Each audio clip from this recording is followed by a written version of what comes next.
This little part right here is infamous to a lot of people. Essentially, you have to jump over the little pink, I don't know what they are, baby rhinos or something, and also jump over these nests up in the tree. And sometimes you have to jump over the rhino and over the nest, like right there. And it's actually really, really hard and really, really, I don't know if I would call it random, but it's almost, at least for the normal person that's not a speedrunner, it's basically luck if you make that jump. You know, you have to be pretty much perfect. But I will tell you up front, the games we're going to be running, well, not running, but watching, so you know what we have going on, at least in this plan. And I may add a bonus one if I think of one while I'm recording this. The first one we're starting with is Lion King Any % difficult. So this is the hardest mode of the game for the Super Nintendo. Then we're going to move on to Aladdin on Sega Genesis, all stages difficult. So it's the harder version of that game as well. Then we're going to move on to Castle of Illusion, which is a Mickey Mouse game that's any % hard mode. I'm trying to get like the hardest difficulty for all these just because, well, why not? You know, adds a little bit of friction to the video. QuackShot, starring Donald Duck, 100%, which is basically a game where Donald Duck more or less plays like Indiana Jones and has to go get artifacts and stuff. It's a Sega Genesis game. Then we're going to move on to Goof Troop Max playthrough, because there's Max and Goofy. We're just going to go with Max because it's the more active category that I could see anyway. That is a Super Nintendo game. And we're going to move on to Beauty and the Beast, Roar of the Beast, any %, which is a Sega Genesis game. There is another one for Beauty and the Beast that's called Bella's Quest. I might add that one later. I don't know if that's even any good or not. I'm trying to focus on good games that people remember, that people really enjoyed from the most popular movies of that time. All right, so then we're going to move on to Aladdin on SNES, any % Capeless. So there's going to be no cape abuse.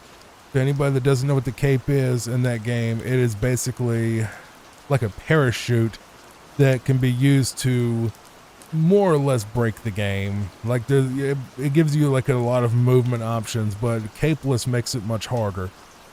World of Illusion, which I believe is the sequel to Castle of Illusion, or maybe it's the inverse, where it is another Mickey Mouse game, but this time it is a different game, by the way. This one's going to be any % 2-player co-op, where it's going to be Mickey Mouse and Donald Duck playing together at the same time with 2 different players.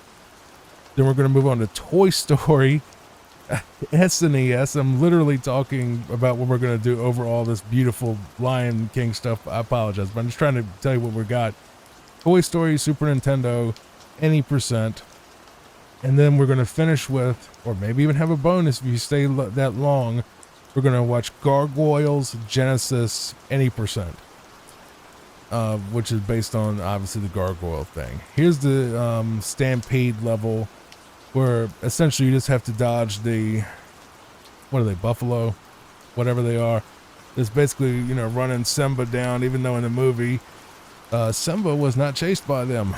It was actually, they were already running. I forgot why exactly they were running, but they were stampeding, and then Scar throws Mufasa into the pit, and Mufasa gets killed by all the stampeding animals, basically. Not all of these are obviously going to be like scene for scene movie accurate, but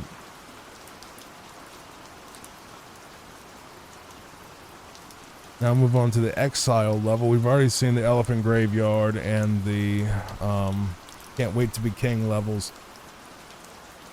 So Exile is just essentially Simba's running away from everything because Scar is saying, you know, it's your fault or whatever. You know, about Mufasa, and, you know, you have to run and never come back kind of thing.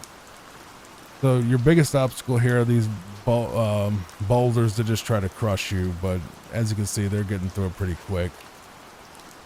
Honestly, after you get past Can't Wait to Be King, and Elephant Graveyard, the game pretty much relaxes a lot more. Like, I know people think this is one of the hardest games ever. It really is. After you get past Can't Wait to Be King, it really does lighten up a lot. Elephant Graveyard is difficult, but it's not as... No, Can't Wait to Be King is just janky. That's the problem with that one. The game is... I wouldn't even say this game is necessarily super difficult. It's just a lot of people got stuck on level 2 because it's so jank.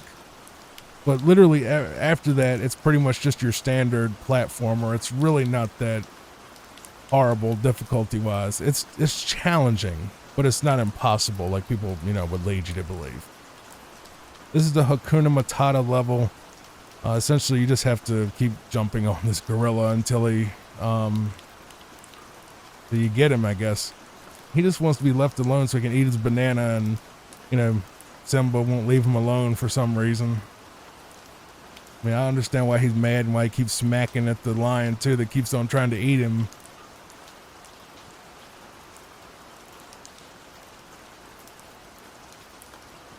All he wanted was banana, bro. Simba's Destiny. This is a bit difficult as well, but not too bad. It's pretty much standard platformer. I was thinking this is actually a different one. There's one that is actually incredibly annoying, which is the one right before the Scar fight, because it's like a maze and you have to kill all of the hyenas, and it's just, yeah.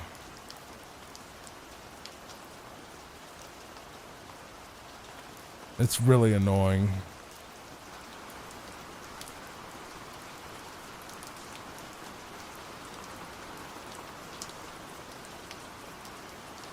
As far as I know, the Genesis version really isn't that much different. It's just slightly less, pretty graphically and sound-wise, but really it's more or less the same game. It might have an extra level, but I don't think so. I went with Super Nintendo because it's the one that I think everybody talks about.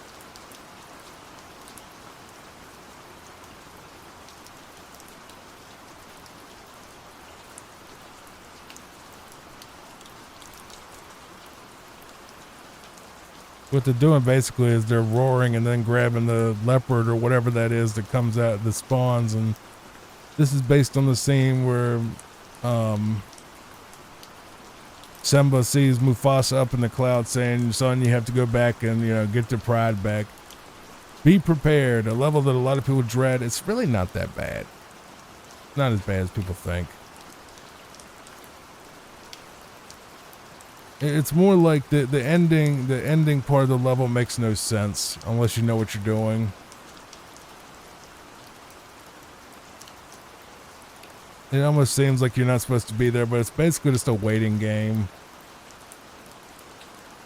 where you essentially have to wait for each of these volcanic things right here to basically knock down a rock on top of it to, shut it off. And then you use one of them to blast off into the next stage. But really, a lot of it is just, not being hit by the rocks that fall.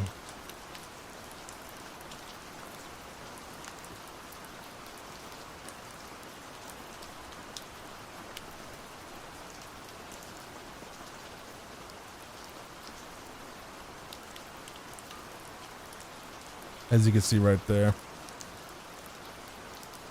Simba's Return, this is what I was talking about. This is actually a really cool level, but at the same time it's a pain because it's a maze.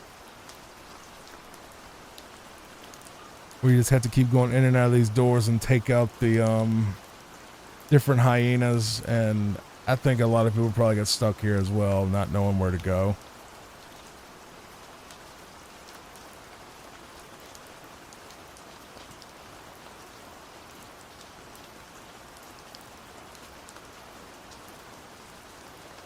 I'm almost positive the whole point is you have to take out a certain number of hyenas. Then you get to the Scar fight.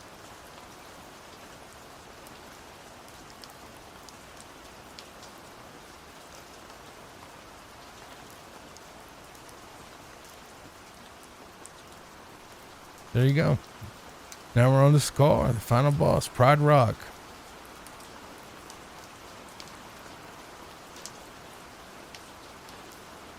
Yeah, this part's very difficult because it has a few jumping sections like right there that are quite tricky.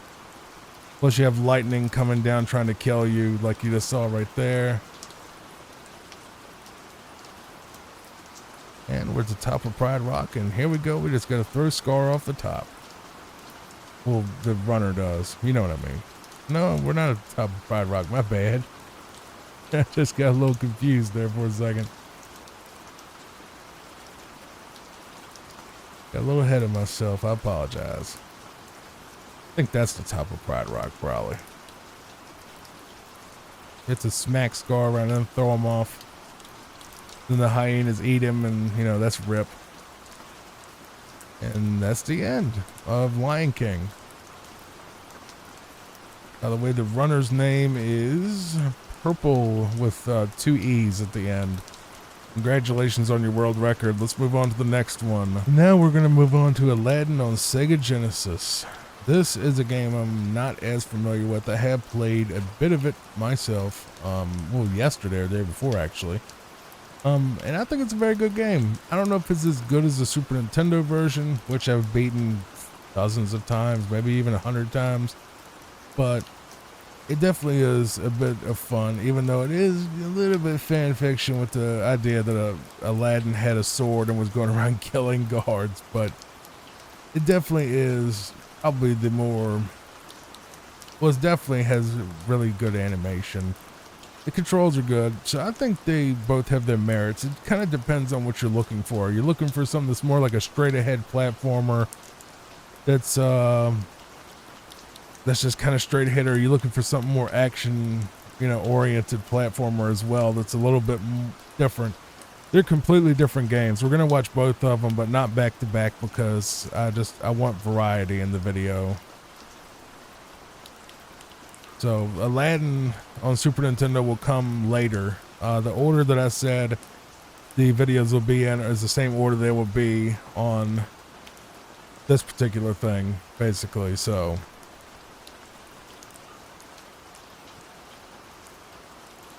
if you like this video, please like and subscribe, and follow me and all the runners, of course, on social media if you enjoy this sort of stuff. Also, you can check the description and you'll see a playlist link where you can basically binge watch my show, which would help a whole lot, honestly, because of all the watch time that would come my way. And you can just leave it on the background and use it as background noise. And I mean, I don't think you'll ever run out of content to watch at this point if you just, you know, do the full playlist. It's over 100 videos that are all, you know, at least 2 hours long each.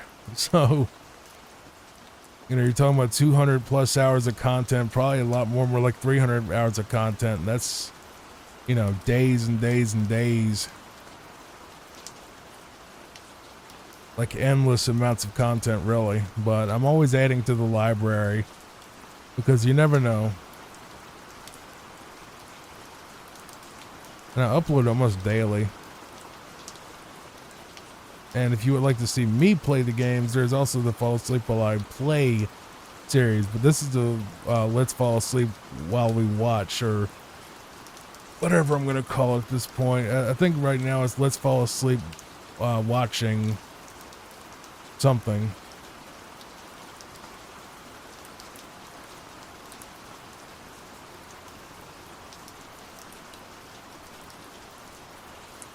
So now we're in the dungeon level. We just went through the market, desert, and rooftops. Now we're in the desert. Not in the desert, in the dungeon. I think this game is actually prettier than the Super Nintendo version, which is a little weird. Usually SNES is the prettier one, but this one's animation is gorgeous. They really should do a remake of this. They did a remake of the Gargoyles game, and I would have went with that, but I didn't see any speedruns of the Gargoyles remake of the Sega game. Plus, the Sega game, it has its own charm, and the great thing about the Gargoyles game on Steam is you can actually, with the click of a button, switch between the Genesis version and the remake version on the fly. So at any point, if you wanted to, you know, compare, or just like, you know, like, well, I want to play the Sega Genesis looking version of this level, just click, and then you'll just get it to come back, you know. music and everything. It's actually really cool. And I wish they would do that with more Disney stuff.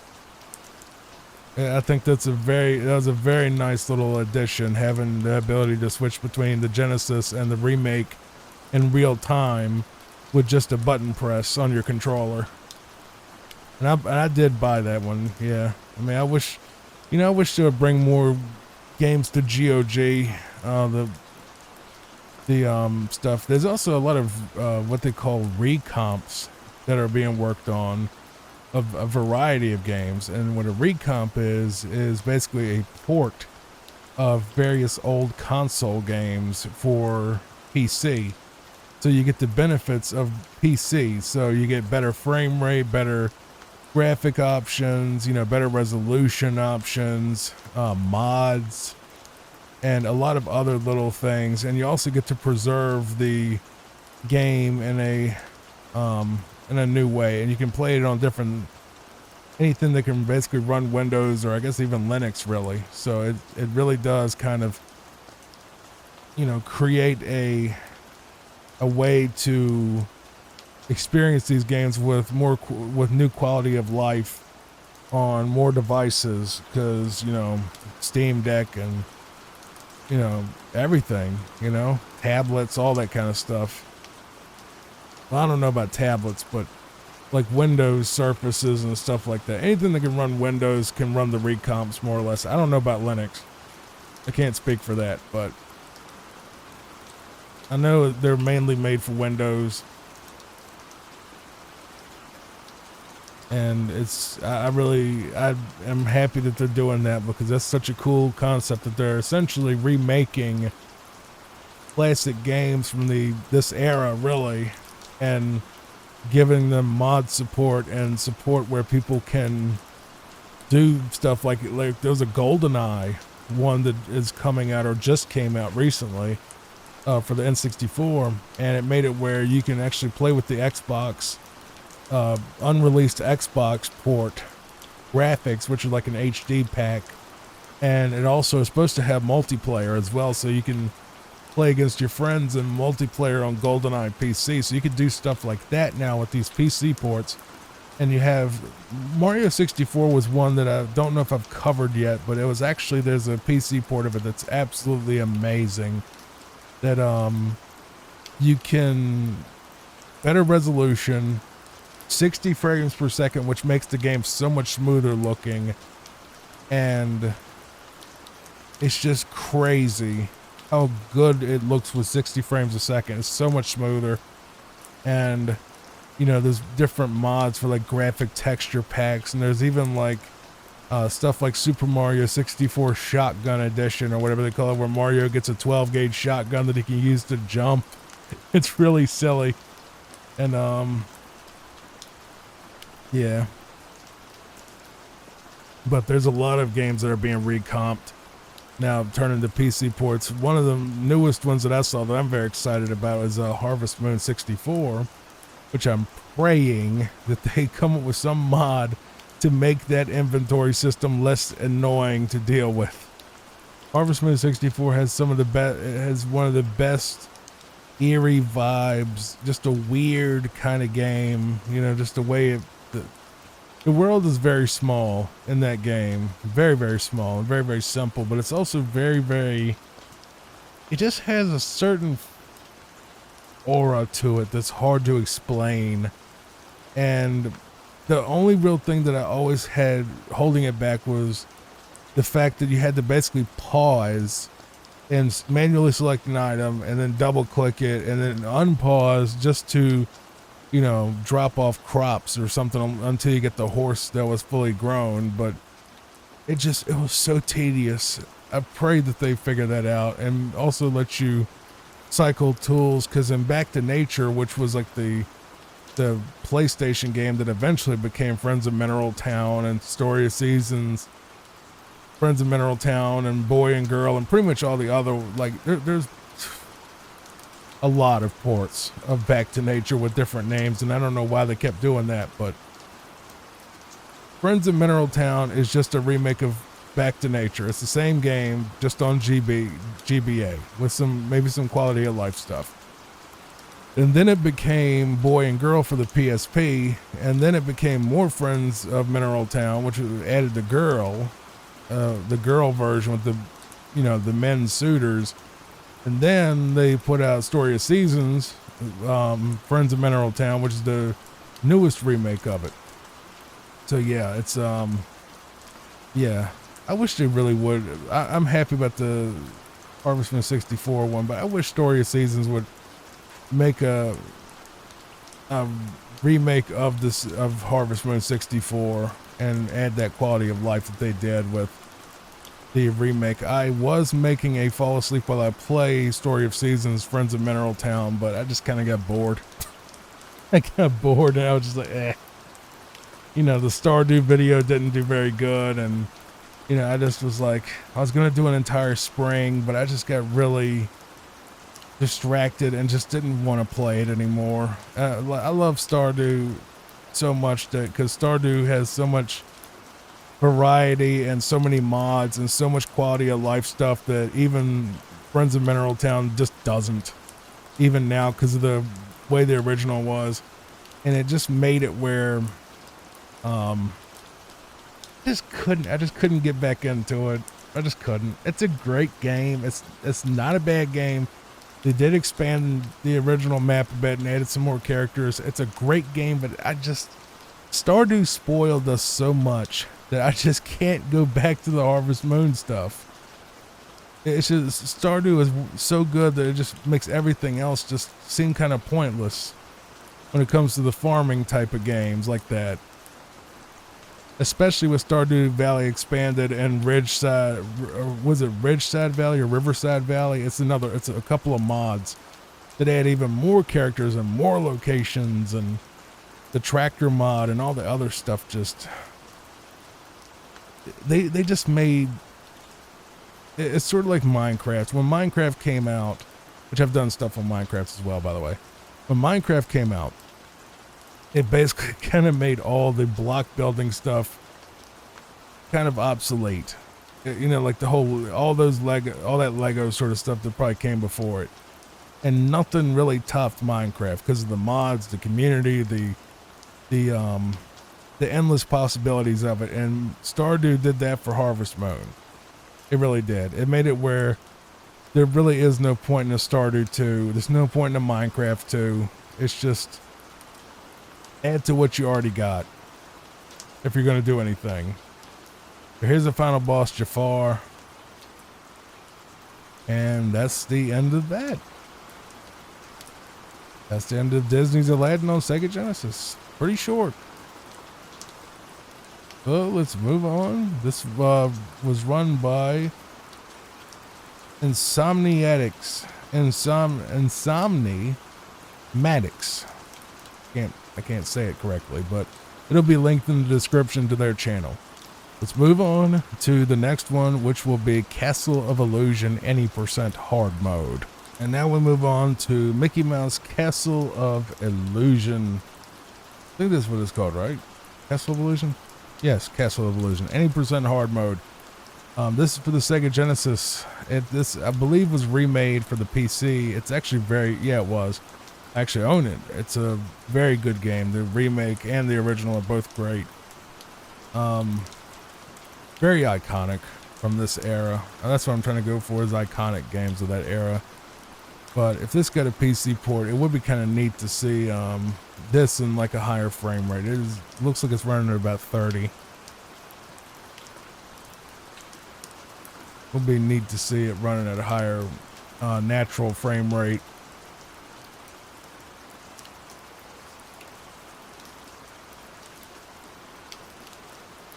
And World of Illusion will be later in the video. And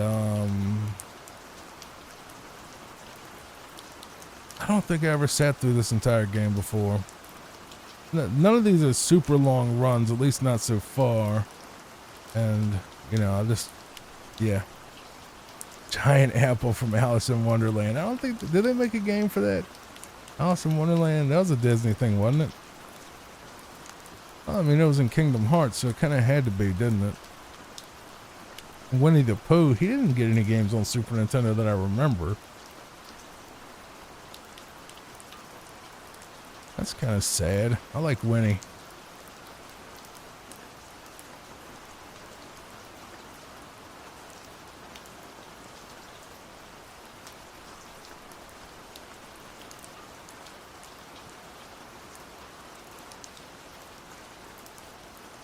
I never really got into the Mickey Mouse stuff. It's nothing against the Mickey Mouse character. It's just, you know, I know he's like the king of Disney, but I kind of don't understand why. When, I don't know, like, I guess, like, well, I don't really know. When I think about, like, all the Disney characters, I mean, I don't remember any real super popular Mickey Mouse movies or TV shows. It was almost always like Aladdin, Beauty and the Beast, Lion King. It was because I grew up in the 90s. You know, Pocahontas, Cinderella, Beauty and the Beast, Sleeping Beauty, Snow White, that kind of stuff. And I guess Mickey was just like, maybe that was like one of the first ones that got really big, because Steamboat Willie and all that. But I don't know. I just don't remember any shows of him being like a big thing like Bugs Bunny or anything. I know Donald was a lot. I always thought Donald was bigger than Mickey, but you know, because Donald was thrown in a bunch of different stuff.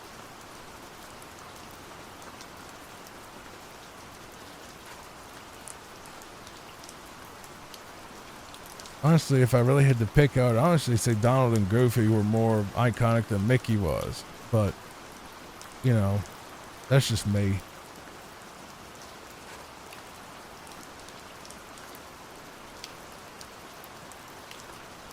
And if you would like more of this, if you would like me to go into like the PlayStation N64 games, like the later Toy Story. Did I put Toy Story on this list?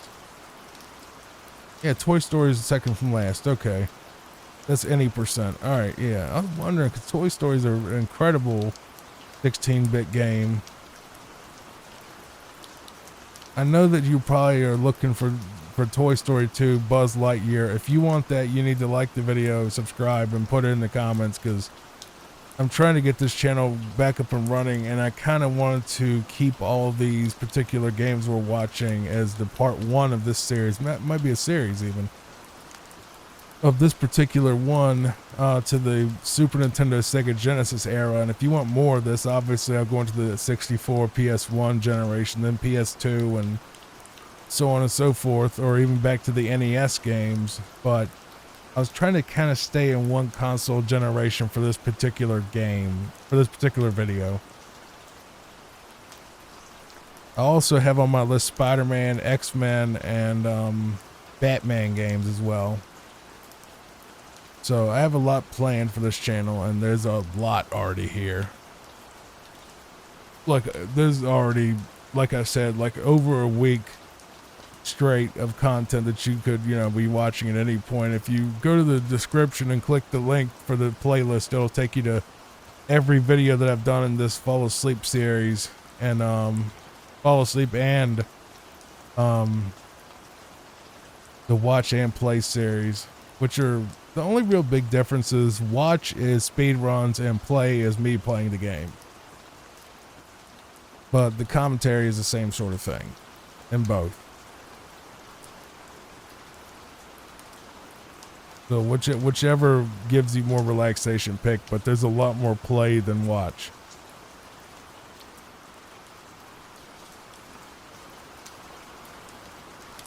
Looney Tunes games would be good too. There's not a lot of them though. There's the Bugs Bunny's Birthday Blowout, which is a lot better than the nerd said it was, and I don't know, it's kind of mediocre. It's okay. Then there's Rabbit Rampage and all that other stuff, you know, the Crazy Castle ones. We'll see. There's endless stuff that I could do with this channel and this sort of thing. The Watch and Play series, but you know, I've always wanted to support the speedrun community, so that's what I'm kind of trying to do here, is to give you something to relax to, but also a gives them something back to the speedrun community. And this boss is ridiculous, by the way. It's way harder than it looks. It does kind of remind me of a Super James Pond, Pond boss fight.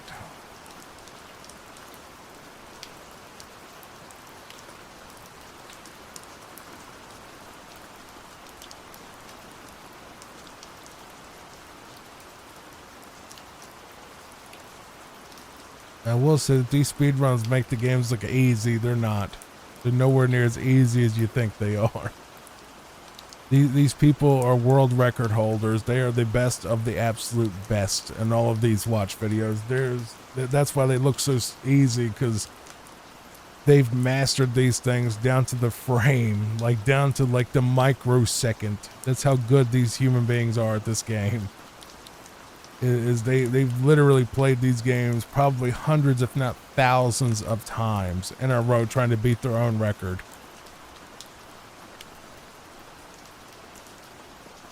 These aren't normal gamers. This isn't a long play. This is literally somebody that is an expert at these games, different experts at different games, I mean, that are just incredibly talented and incredibly patient.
Sorry about that little editing trip up right there. I opened my phone to check something really quick, and a video auto played of a kind of a crazy incident that happened online recently, and someone screaming in a particular video. I'm not going to say which one. I'm just like, oh God, please don't get into the video. I mean, then I had to stop the recording and check to make sure it didn't bleed into the microphone. Thank God it didn't. Thank God for this SM7B from Shure microphones. They really are worth the price.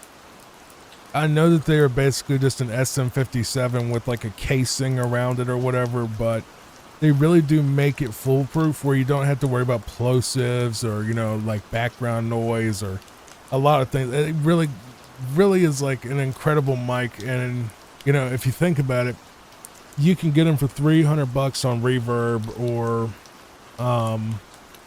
Guitar Center used.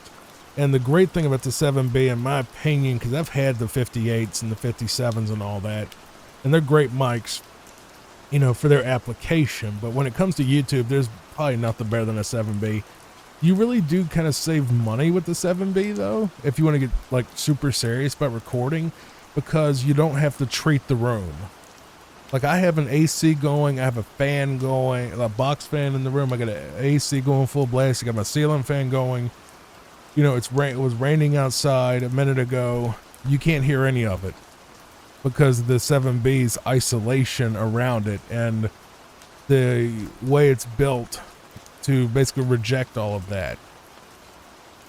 Along with my interface and my OBS having plugins that also get rid of noise, but if I turned it all off, you would still barely hear anything. If anything would come through, So really the only thing that comes into the mic is what it's, you know, directly in front of it, like within a few inches of it kind of thing. You know, some people crank their gain up and they can talk to it far away, but it's not really meant for that. It's meant to be something that you talk directly into up close, you know, directly into the microphone itself. It's not meant to be a far away mic. You can use it as one, but it's not meant for that. It's not, it doesn't thrive with that sort of setup, in my opinion. You lose their proximity effect, that really nice, deep, bassy kind of like that, you know. I got extra close, but I try to put like a index and a middle finger width away from the foam. So I'm literally almost eating this microphone at any point. But I kind of have it slightly below my lip just to give that extra tiny bit of plosive protection, because you still can blow out the microphone if you get super close on it with like the stock filter, like the small, like there's two filters that come with it.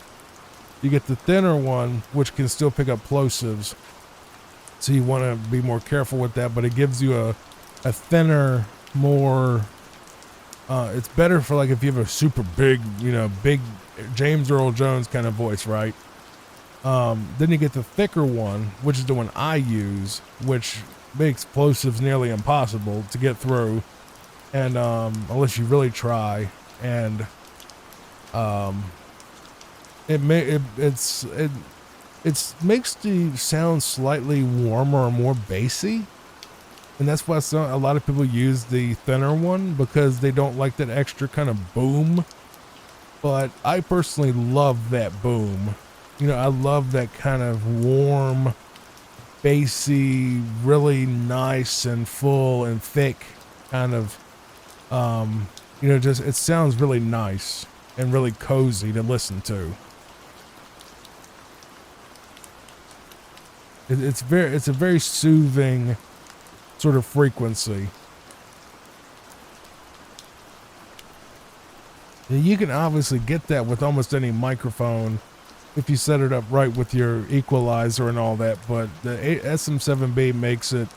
The SM7B, you don't pay for it because it's a mic that's fancy or whatever. You pay for it because it's idiot proof, because you can't screw it up. You put it in front of somebody and they talk and it sounds good. That's it. You don't have to worry about them, you know, blowing the mic out or being too close or too far away or any of it. You just you just put it in front of their mouth and they talk. And it's perfect every time. Because otherwise you got to start trying to angle it different ways and try to not talk directly into it, because you'll like blow out the mic. And what I mean by plosives, I mean like, you know, the P and the B and the stuff like that, where like you said, like a P or a B, it like does like a puff of air that goes into the microphone and makes it distort, where it gives you a very unpleasant, harsh sort of, you know, blowout of the sound. You know, it's really it's a very ugly sound that basically ruins audio. It makes it unlistenable. So it's just really irritating. It's just, it sounds like puh puh puh, like right in your ear, and it's really loud and distracting. Nah, some get through on mine, but it's like it reduces it by about 95%. Where if it does blow out, it's so rare that you would never notice it. You might see, oh, he did it. Okay, well, never mind. It's not doing it anymore. Versus like an SM58, which is the live type of microphone that everybody, you know, every microphone you've ever seen on stage is probably an SM58 or a copy of it, really. You know, just a microphone that you hold with a little ball on the end of it. And that's almost always a 58 or something similar. And the 58's great because it's live and handheld, and you can't kill one because they're so indestructible. And, you know, they'll last longer than you will, kind of mics. But the problem is they don't have that very good plosive rejection when you talk directly into it. You know, where singers, they'll kind of have it angled below their mouth when they're singing, you know, to avoid that. But the problem is when you're doing a podcast or like a video, live, you just want to hear someone's voice and hear them singing, right?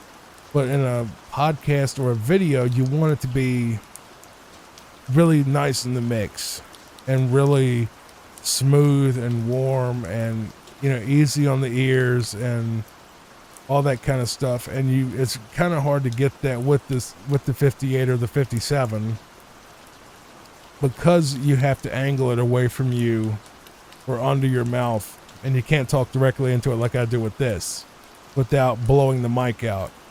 And there's pop filters for it, but I've never gotten a pop filter to work very well with any of them. Like the SM7B is like, I think Shure basically went to their engineers and was like, just make a microphone this, like you can't screw it up. And they took what was the 57 and they basically put a cage around it where under the microphone pop filter, the windscreen, underneath that is an actual cage, like a metal cage with little holes in it. And like the capsule that you talk into is actually like an inch or two behind that.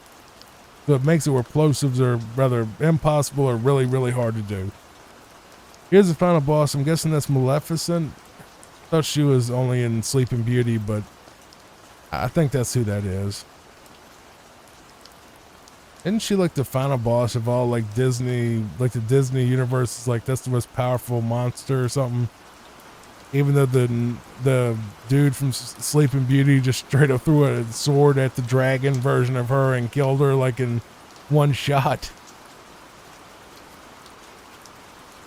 I would think Ursula would be kind of scarier than that, honestly, because, you know, giant squid monster. But now Maleficent is like, you know, the one, or you could think that the devil in Fantasia. That's pretty scary.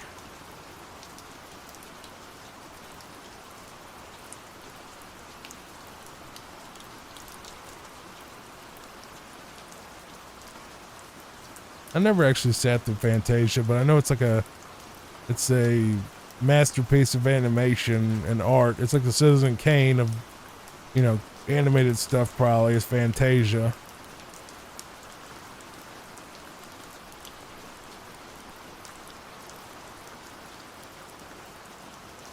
Unfortunately, the Fantasia game for Sega Genesis sucks.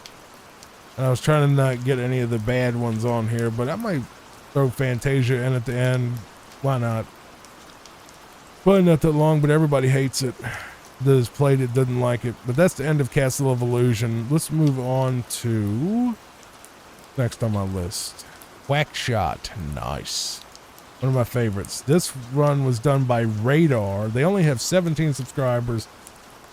Please go support these people. They deserve it more than I do. I'll see you in the next video coming up right now. Now we'll move on to QuackShot starring Donald Duck on Sega Genesis. This is the any percent category. Well, actually, yeah, any percent category. I don't think there's 100%. Couldn't find it. Try to go for 100% if I can find them, but this is basically a quote-unquote Metroidvania-ish kind of thing. You basically have to do the levels in a certain order to get certain items to be able to progress in other levels. So like if you do them in the wrong order, you'll get to the end of the level and it'll say, well, you need this item to continue this level and you have to go find that item kind of thing.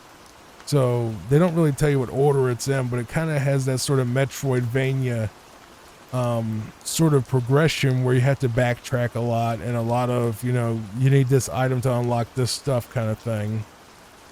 Like right here. So they're going to move on to Duckburg.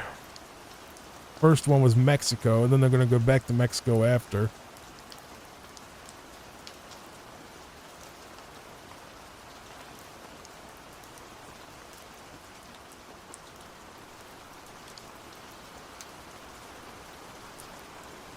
kind of funny. Like the little thing, you get the red peppers, and then Donald Duck gets heartburn, or his mouth starts burning. He starts running 100 miles an hour because of it.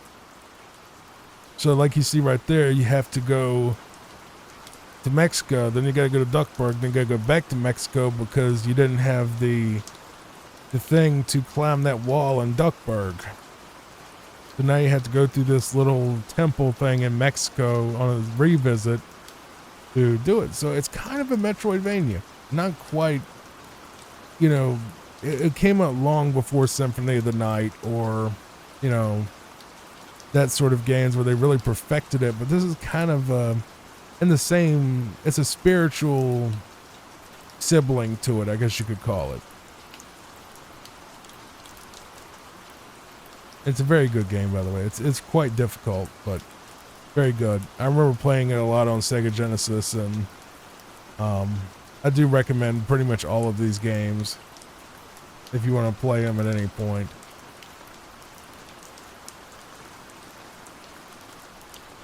I used to put the runner's name on the screen, but I kind of stopped that because I felt like it's a little distracting. And also, it was kind of a pain, and I link to them anyway in the description, so I kind of want you to visit their stuff regardless at some point, so you can give them the credit and the praise for doing this. I'm just a curator. I'm not a runner. I'm not somebody that is involved in running.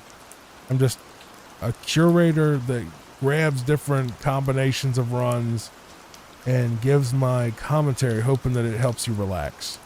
That's what I'm doing. I'm basically using their work as a tool to help promote them, plus help you fall asleep.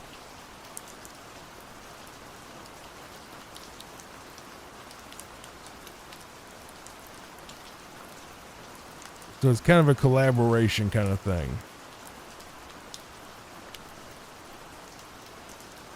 A collaboration where they don't know I exist yet.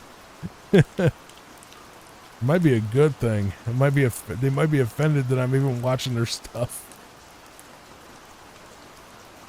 But I do give credit to all of them, and I do encourage. See, this is what you had to get. You had to get the plungers that let you climb walls.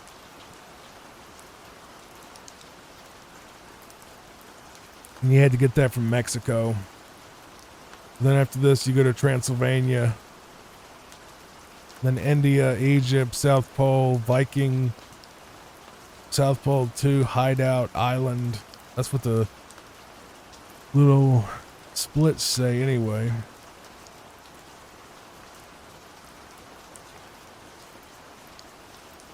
I don't think I've done a Kirby speedrun video yet either. But the Watch series is doing a lot, well, relatively. It's only getting 20, 30 views, but that's better than 5. So, relative terms, you know, based on what we're getting now, the speedrun videos are getting more attention and better click-through rates than the play. And I have to go with what the audience wants, but I'm hoping that the speedrunners don't mind, and I'm hoping that they also are appreciative at all. Well, I don't want to sound entitled. I'm not trying to say that. I'm not saying, oh, you should appreciate me for even caring. No, it's, I hope it helps them is what I was trying to get at. I was trying to figure out a way to say that.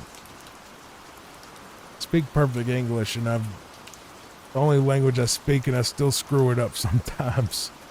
Trying to figure out what word I want to use for something to make it sound right.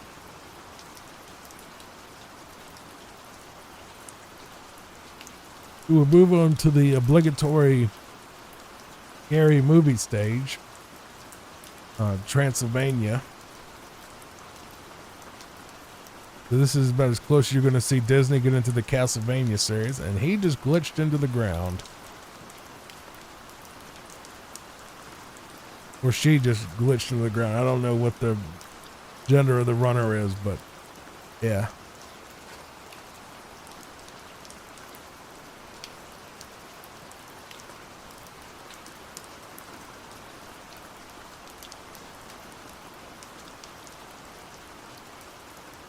I actually watch these with the sound off because I don't want it to bleed into the microphone at all. So I don't want it to be like all of a sudden a a loud noise comes back into the mic and I can't get rid of it. So I listen to everything on silent for this show. Obviously, if I watch something else, then I will. If I watch something off air,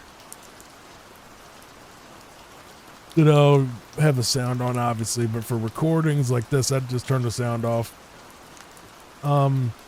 Big thing is, like, a lot of these games have really loud, shrill, not disturbing in a creepy way, but like loud and abrasive. Abrasive is the right word. They have loud and abrasive sound effects and music. You know, because games back then weren't really meant to be cozy and relaxing.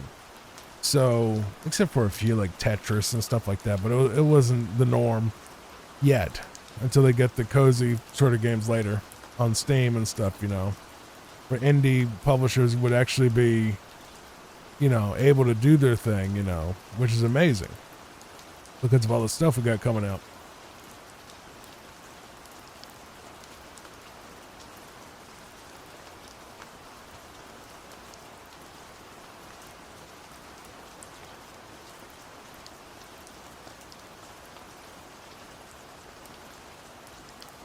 I think this is the stage I got stuck on, and then I just kind of quit.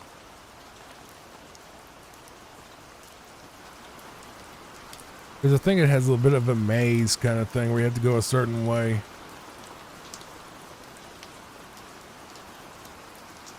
The Sega Genesis, God bless it, you know, and the people that love Sega Genesis, I love Sega Genesis. But the sound effects and the music are almost always really harsh and abrasive.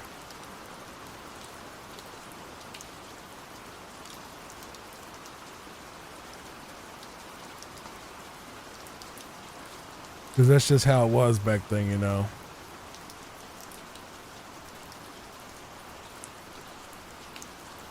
I kind of wish that at some point they would have replaced the Sega Genesis sound chip and just made it less shrill and less awful sounding. Like, there's some good music on the Sega Genesis, but a lot of it really is really shrill and harsh and just like, oh God.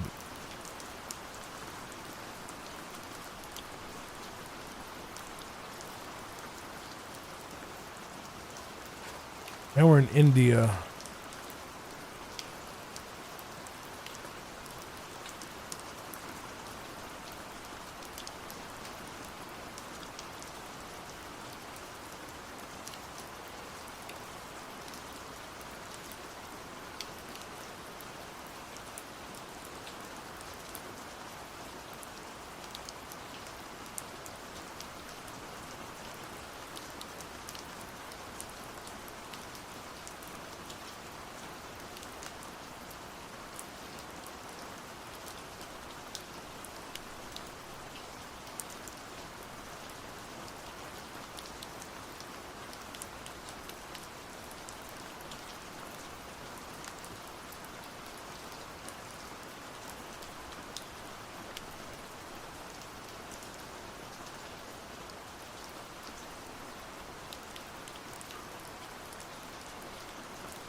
Definitely put it in the description if you would like to see a QuackShot remake or decompilation.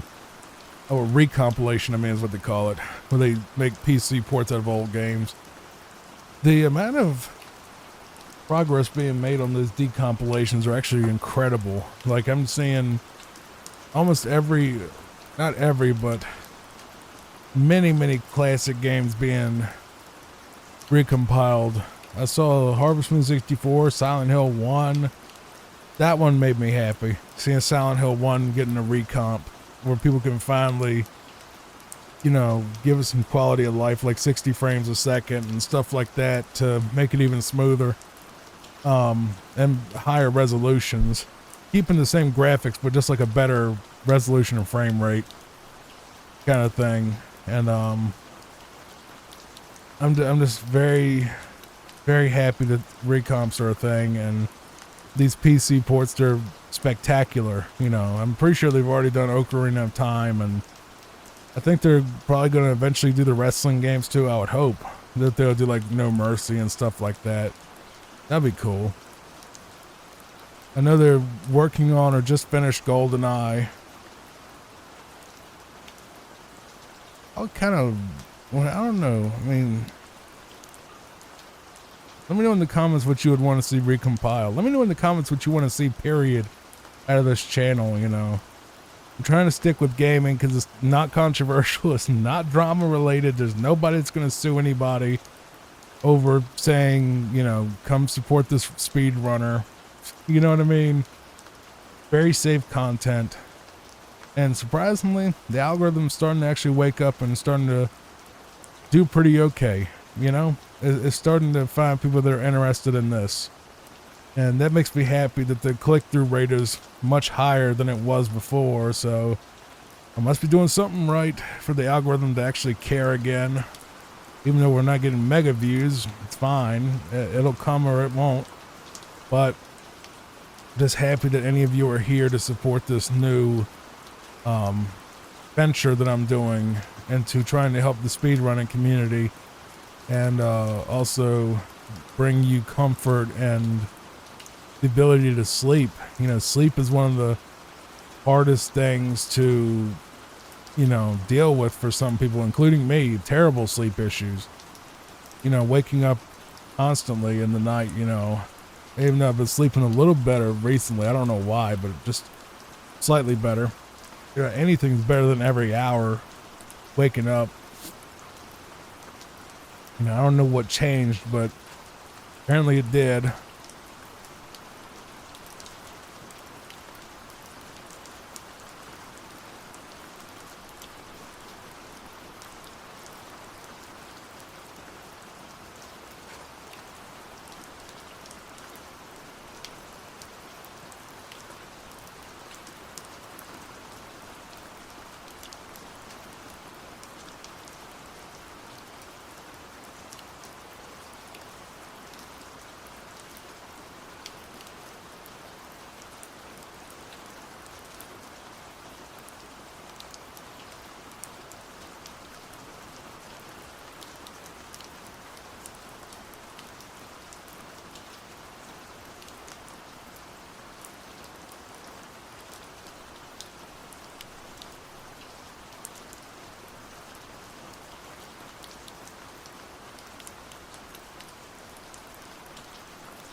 Got me a nice cup of coffee here. I'm waiting to cool down.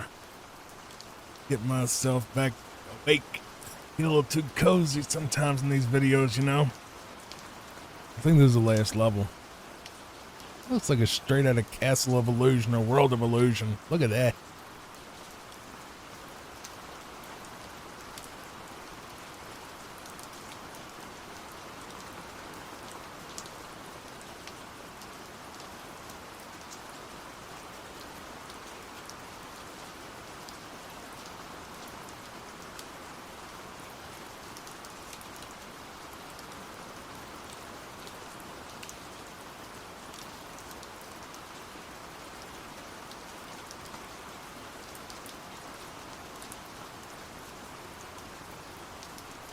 I never got to beat this game, but I'm happy that I've actually seen it all the way through now. It does make me happy to actually say, God, that had to hurt. I wonder what the final boss is going to be. Some type of Egyptian thing.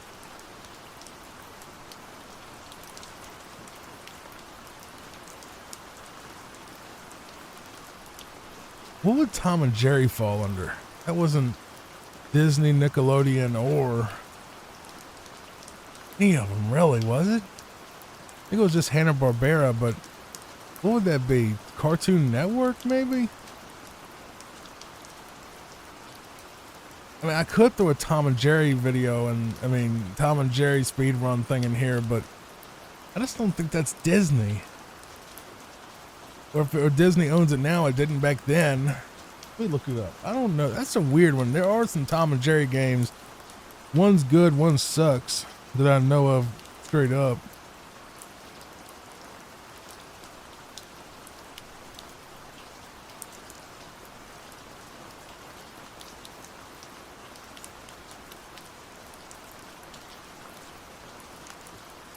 That was MGM.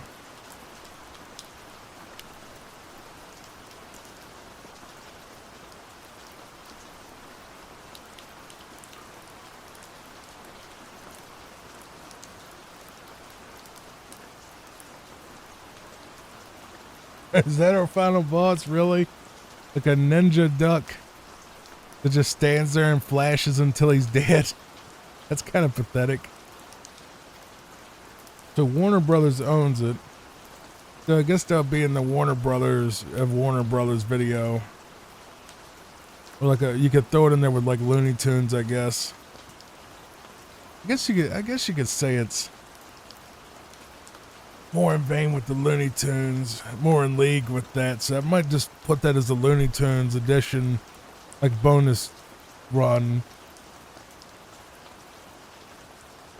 But that's the end of QuackShot. Let's move on to Goof Troop next.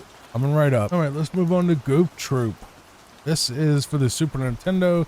It is a puzzle game. It is quite different than everything else, but it's definitely one of the games that a lot of people recommend if you want something kind of cozy and relaxing on Super Nintendo, because it's not super action-packed. It's basically just a puzzle platformer kind of thing. Well, not even platformer, but just puzzle.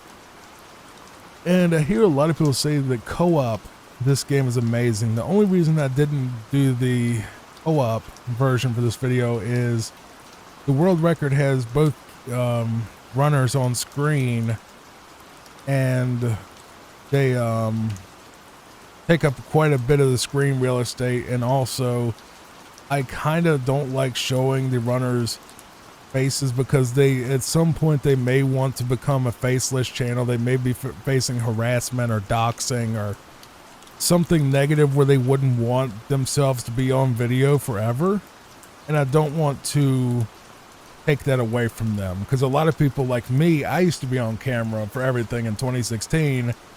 You know, I was on camera pretty much from 2014 to 2016. So if you really see pictures of me that aren't posted by me, they're from that long ago.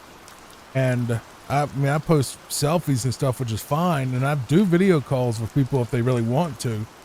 So I'm not trying to hide who I am, but I personally just do not feel comfortable on camera, just myself. I don't feel like I can relax, get into the vibe, and focus and give you the content, the quality that I want, with the camera distracting me and making sure the angle's right, the lighting's right, that the camera's still working, that I'm not, you know, any of that. I just don't like being on camera. It's just not my thing. And I come from an era of Let's Play channels where faceless was the best way to do it, and putting a face cam on was distracting and, you know, tacky. Like a lot of people, it broke the immersion of the game. Like one of my favorite not runners, but Let's Play channels ever is Gopher. And he does like Fallout New Vegas stuff, and he has hundreds of videos.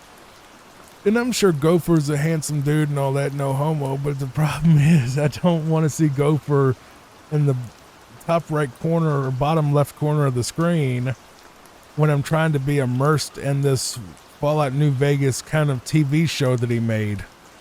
You know, it takes away it makes it more something to distract away from the game and the content, is what I'm saying. There's really no benefit of me being on screen. Besides, you see what I look like, you see my mouth moving. I'm not doing a bunch of anything, you know what I mean? I'm not doing anything that would add to it beyond, hey, that's what Johnny looks like.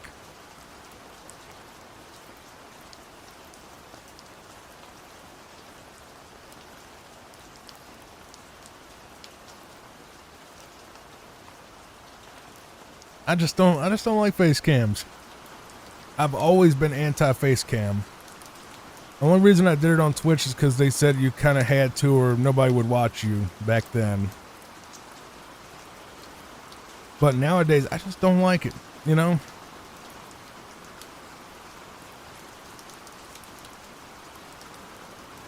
And a lot of people honestly should turn their camera off, you know?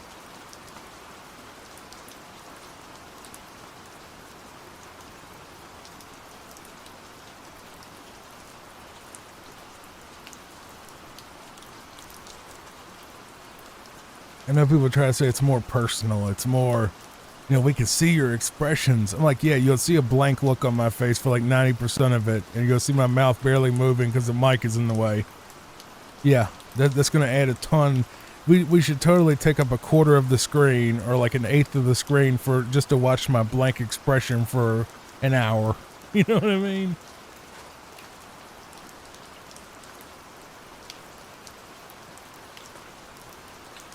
Like, obviously, if someone's like, Johnny, you know, I'm interested in you romantically, you know, but I need to verify it's you in the pictures. I've done that before. That's not a problem. I'm not ashamed of what I look like. It's just I don't like being on camera.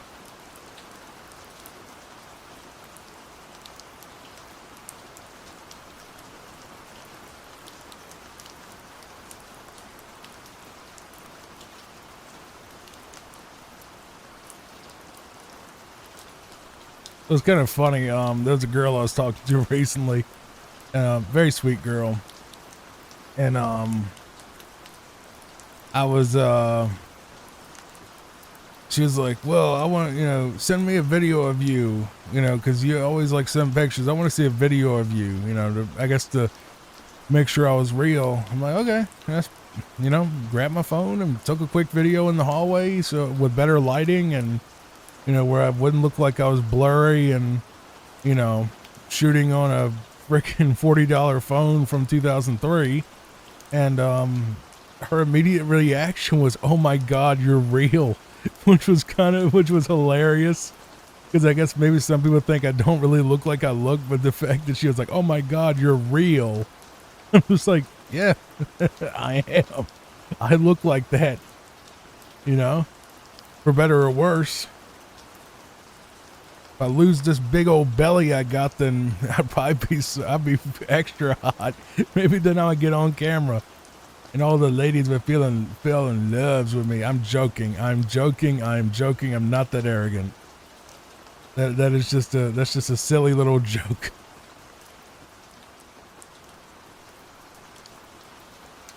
If you didn't know, this used to be a comedy channel where I played an over-the-top character named Johnny Fox was the character, and he would be very loudmouth, very arrogant, very Stone Cold Steve Austin mixed with Jim Cornette kind of ranting and raving and not caring, and you know, a lot of kind of an FU attitude because it was funny. But we don't do that anymore because it's a cozy channel, not a comedy one, you know.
Is he getting the thing to shoot at the other one?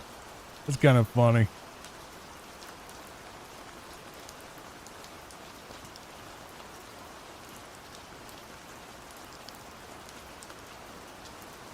So it is kind of like a Zelda game in a way, isn't it? It kind of looks like a Zelda.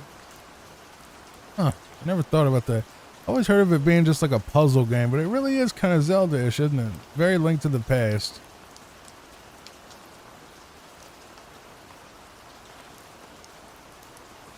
I've never actually played this game.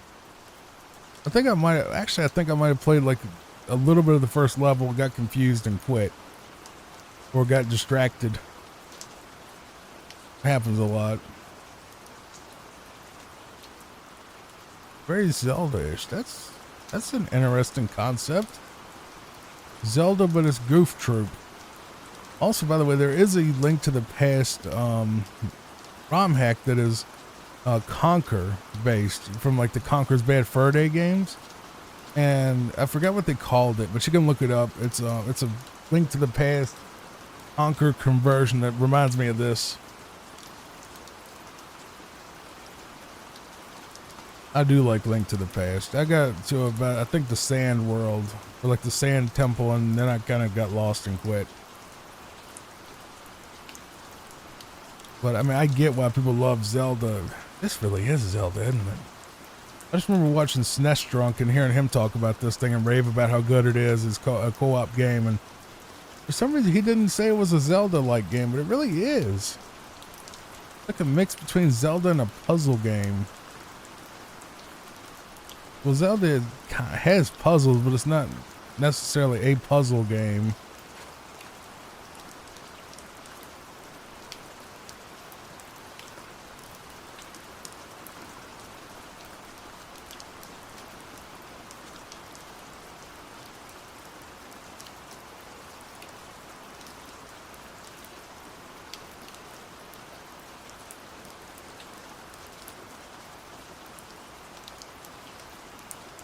But once again, if you want to watch me if you want me to make a video with like Toy Story 2 and, you know, for the PlayStation 1 or Rugrats or any of that sort of stuff, you know, Search for Reptar, any of that kind of stuff, let me know. And I will make one for Nickelodeon games and for, you know, Warner Brothers and MGM and all of them. You know, it's up to you. You're the fans. You're the ones that you vote with your viewership. If you view it and you stay basically what the algorithm wants from what they say they want is watch time. So how long you watch my videos, you know, total. And that's it. You know, the longer you watch my videos, the more views they'll get. So that's why I'm encouraging you to go to the description and click the playlist where you can just marathon the entire series as background noise. You don't have to obviously stay there and stare at the screen for, you know, 200 hours or whatever, you know, worth of content I have. But, you know, your viewership is how you vote. Your viewership and what the algorithm promotes is how you get the videos you want. So it's really a community effort. If you want a certain type of content, you got to speak up and you have to, you know, support the show through your viewership and likes and subscribes and, you know, comments and all the other stuff. That's how, you know, because that's the thing, you know, I don't want to waste time on something that's going to get no views and help nobody sleep. Because, you know, it's not about the money. It's about, like, if nobody watches the video, nobody gets help sleeping that night from me. Because the video wasn't seen by anybody. So really, it's money's part of it, but it's like the majority of it is I want to help you sleep.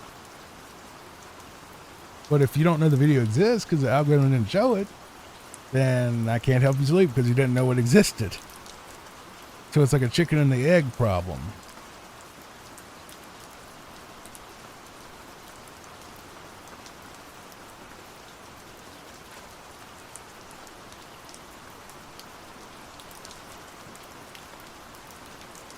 By the way, another update on Puppa, in case y'all were wondering, as of 7/22/26, she's fine.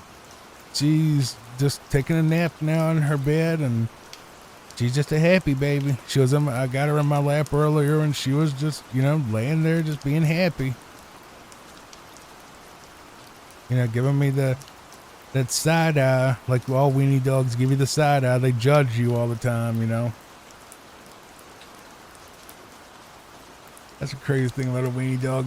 They'll do something silly or cute, and you'll look at them, and then they'll give you the side eye, like you've, you know, how dare you think I'm adorable, kind of thing. You know, they'll judge you for thinking they're cute or noticing them doing something cute.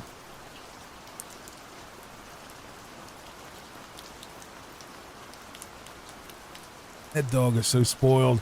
I literally sat up half the night last night. Well, not even half the night, but at least a couple hours, preparing fresh oven roasted chicken for that dog. That dog eats better than I do at this point because of her belly issue. Like, I straight up was in my kitchen, and I threw a couple of big, thick, heavy chicken breasts in a big old pot of water and left them in there for an hour just to desalt them, to get the salt out of it, because I didn't want to give her too much salt and make her sicker.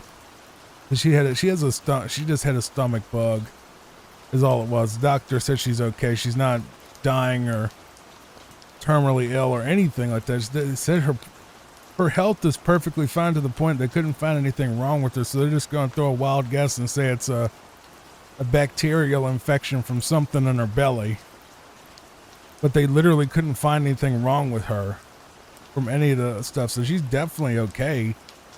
But she was just, you know, having problems at the bathroom, you know, having bathroom problems that were making huge messes and were concerning. So basically I spent $600 on a belly ache, but that's my baby. I don't care if it was $6,000. You know, money can be made back. I can't go to the Puppa store and get a brand new Puppa that's exactly like that one.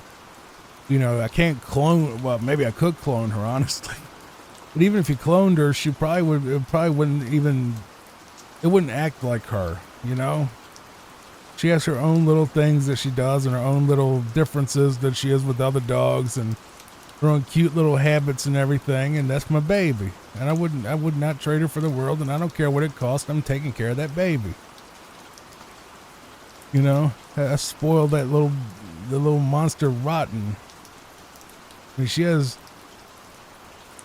she literally, her bed is just a ton of blankets, and I always throw her a blanket in there that smells like me, because I've heard that makes them feel more comfortable and helps them sleep better. And she gets water, like straight up bottled water, not even tap water. She gets fresh food that I cook for her, that's actually like real ingredients, that is not Alpo or any of that stuff, because that stuff upsets her stomach from what I've seen.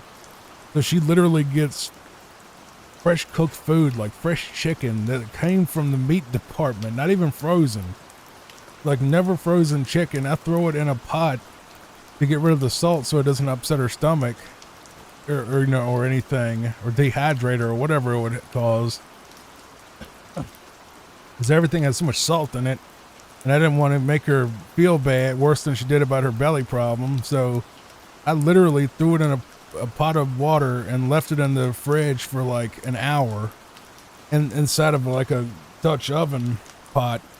And I swear you could actually see the salt in the water. It was kind of crazy. I was like, that's not going to work. I was thinking, because Gemini, Google AI told me, yeah, just do that and it'll get rid of the salt. And her vet also, the doctor also told me, yeah, just throw it in, you know, just rinse it or whatever, and it'll get rid of the salt, because I didn't want to give her any more salt. And the vet was texting me, which is different.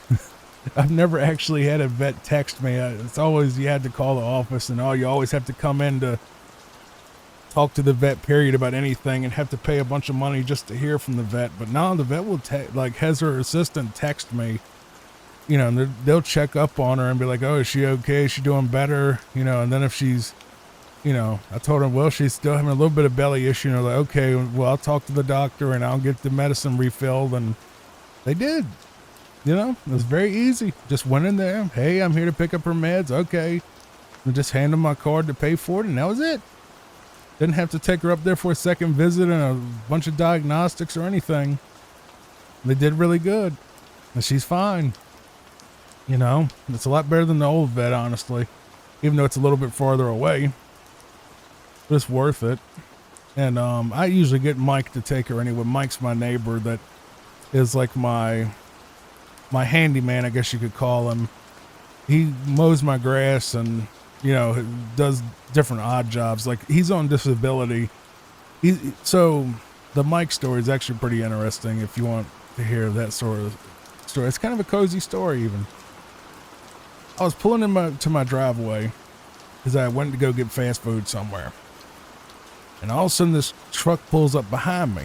I'm just like, what on earth? Because I have family issues. You know, I was thinking, oh God, what do they want now? You know, because I don't get along with my family since Dad passed away in 2024. I try to avoid them because of their, you know, they have issues, you know, of various kinds I won't get into right here. But, you know, they're a problem. A lot of them are. Well, mainly two of them are a problem. The rest of them are okay. But the two of them are the most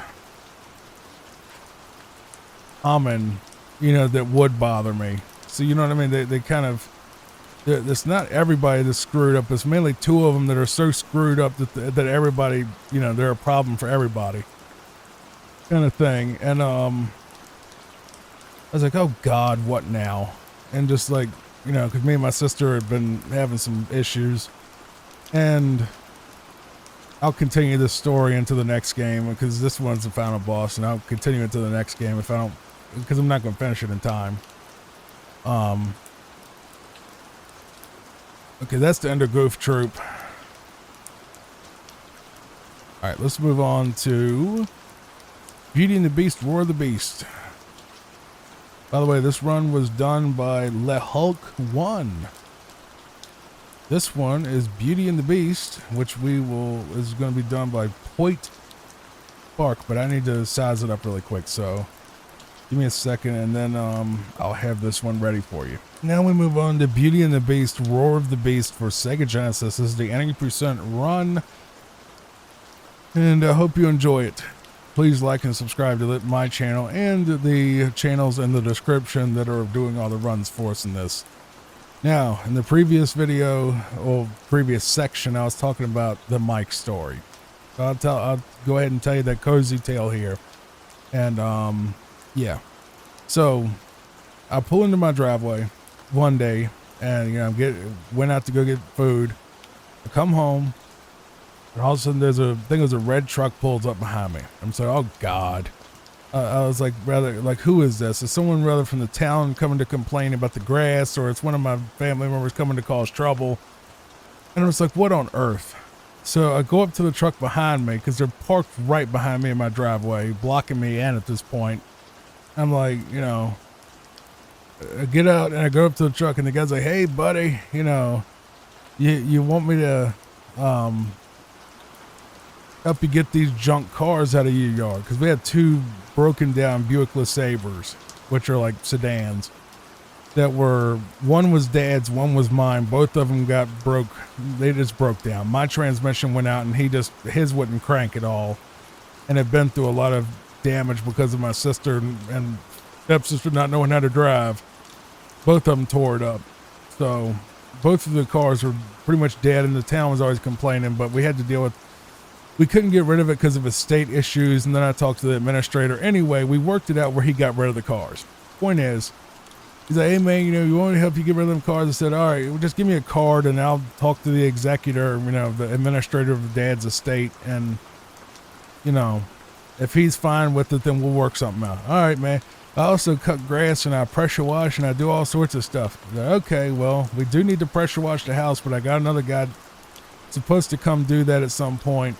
And I already got a lawn mowing guy, but he's on hold because we just got fiber internet installed. I went from cable to fiber, and fiber is so much better. It really is.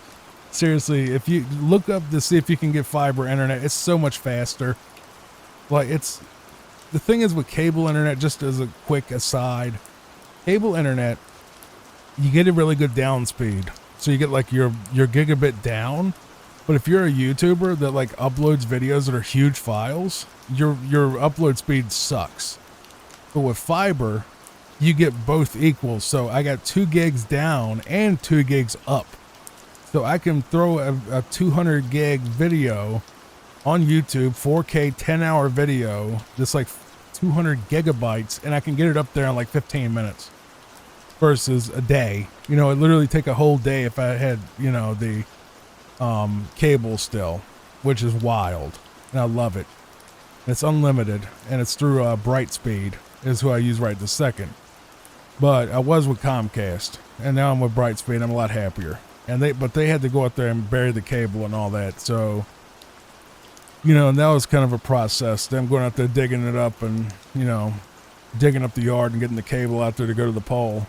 Anyway, Mike calls it behind me. I'm like, yeah, well, I'll let you know because I don't know what the executor wants to do. And I got to, the lawn mowing guy, I got him still that's been doing it for a couple years and on. But he's on hold because I don't want anybody to dig up that cable they just put out there because they already, broke 3 or 4 cables. And I don't know how deep they dug. So I'll let you know.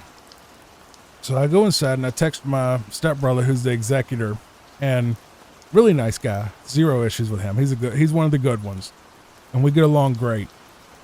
I'm like, hey man, guy came over here wanting to get rid of dad's old cars. They're part of the estate. I don't know what you want to do because that's, something that's y'all got. That's something you deal with, not me, because of the way the will turned out and the way the court did it. So he was the actual executor, not me. So I had to go through him for stuff, and he's been great. So I was like, man, we got to get rid of these cars. He goes, yeah, man, that's fine. Just make sure you get me a receipt so I can put it on the books for when I, take everything to the commissioner, who's like a court guy that has to like approve stuff on top of that to make sure the executor doesn't like steal money from the estate or whatever, right? And make sure that nobody steals from the estate. So he's like the guy that's above the executor. That's like a court-appointed lawyer kind of thing. It's complicated. Anyway, He's like, yeah, man, we'll just take care of that and give me a receipt. I call Mike and I'm like, hey, man, go ahead and get rid of them cars. All right. So Mike comes and gets rid of the cars. He has a trailer that he can pull them up on, and he pulls both of them, and we worked out a deal that was very, very good for me. And then I was like, okay, well, you said you did so good on getting rid of them cars, zero hassle at all. Him and his buddy went out there. They uprooted these 2 cars that have been sitting there for over a year that could not turn on, had no titles, no keys, no nothing. And he got rid of both of them without any complaint, he never complained, nothing. He was perfect. Amazing work, right? And he was like, well, I cut grass too and all that. All right, well, how much do you charge to cut grass? Well, whatever you think it's worth. I said, well, I'm paying the guy that I work with now like $45 a week. And I think that's too much. Not that it's too much for $45 for cut grass, but it's too often. Because I don't care if the grass gets a little shaggy. I just want to get the grass cut so the town doesn't complain, right? He goes, well, I'll do it, as much as you want for the same price. You can give me the cut at any time you want, any frequency you want. I said, that works, because the other guy was like, oh, if I only cut it like once every 2 weeks or once every month, I'm going to have to charge you more. But Mike's like, nah, man, just call me whenever you want it cut and you can just pay me that same rate. I was like, that's perfect. We'll do that. So he got that job. This is a cold call. I never met this guy before. I think I actually did here. I think we had spoken in the past where like he had pulled up on the side of the road and was asking about it real quick. And then I said, I don't know what to do about it. You had to ask Dad and he ain't here, and then we just never, got anywhere with that until, after Dad passed. Because when Dad was alive, the titles were screwed up and everything anyway. So we just left him out there because we didn't know what to do about it. We didn't know whose name was on what or any of that. But Mike knew a way to get rid of them without needing titles and all that. It was like an abandoned title thing. In Virginia, that it works that way. But he handled that, and I was like, all right. So, he's like, well, so pressure wash. I remember that. I'm like, hey, man, how much you charge me to pressure wash? Whatever you think it's worth. I said, all right, well, how about this? You take off the 2 cars. You keep all the money, because he wanted half the scrap value as the labor cost. I say, how about this? You take both cars for free. You scrap them both. You keep all the money. And if you don't get, because I'm estimating the cars would be about $400, $500. It'll be like $1,000 that he would get just for doing this. And I said, if they don't pay you the amount that I'm imagining, $800 was what we, both realistically thought. Whatever they don't pay you, I will pay you cash to meet the $800 goal. So he took it up there, and I think they gave him like $675 for both of them, which I thought was ridiculous. But I was like, okay, gave him $125. And the trade was he'll take the cars for free, get the money himself instantly. With that, he handles that. He gets rid of the cars. They're his problem. And then I'll make up to the 800. The 800 was credit that we used towards pressure washing the house, which was going to be about $350, I think he said, which, my other guy that was going to pressure wash said that was a good deal. And I think it was too. $350 to pressure wash the house, and then another $350 for something else.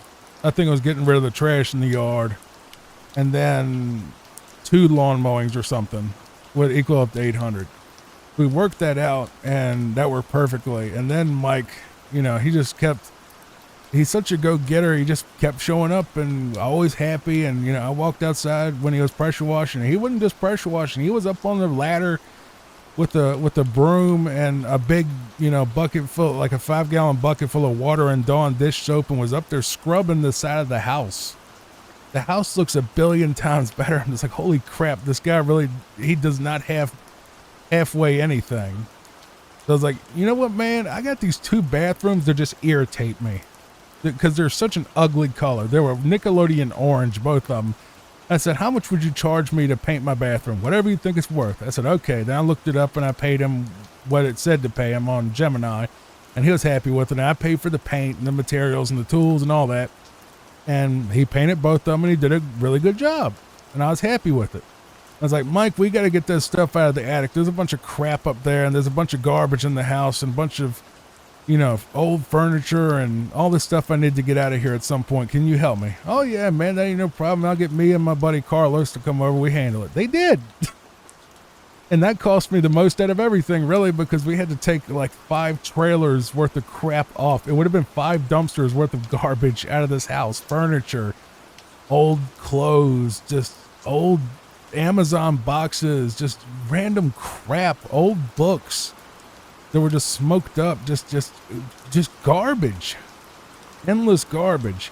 And we just got rid of all of it, and that cost me about $2,500, $3,000, something like that, to get rid of everything. And but they did all the work. I didn't. And they did a really good job and did not complain at all the whole time.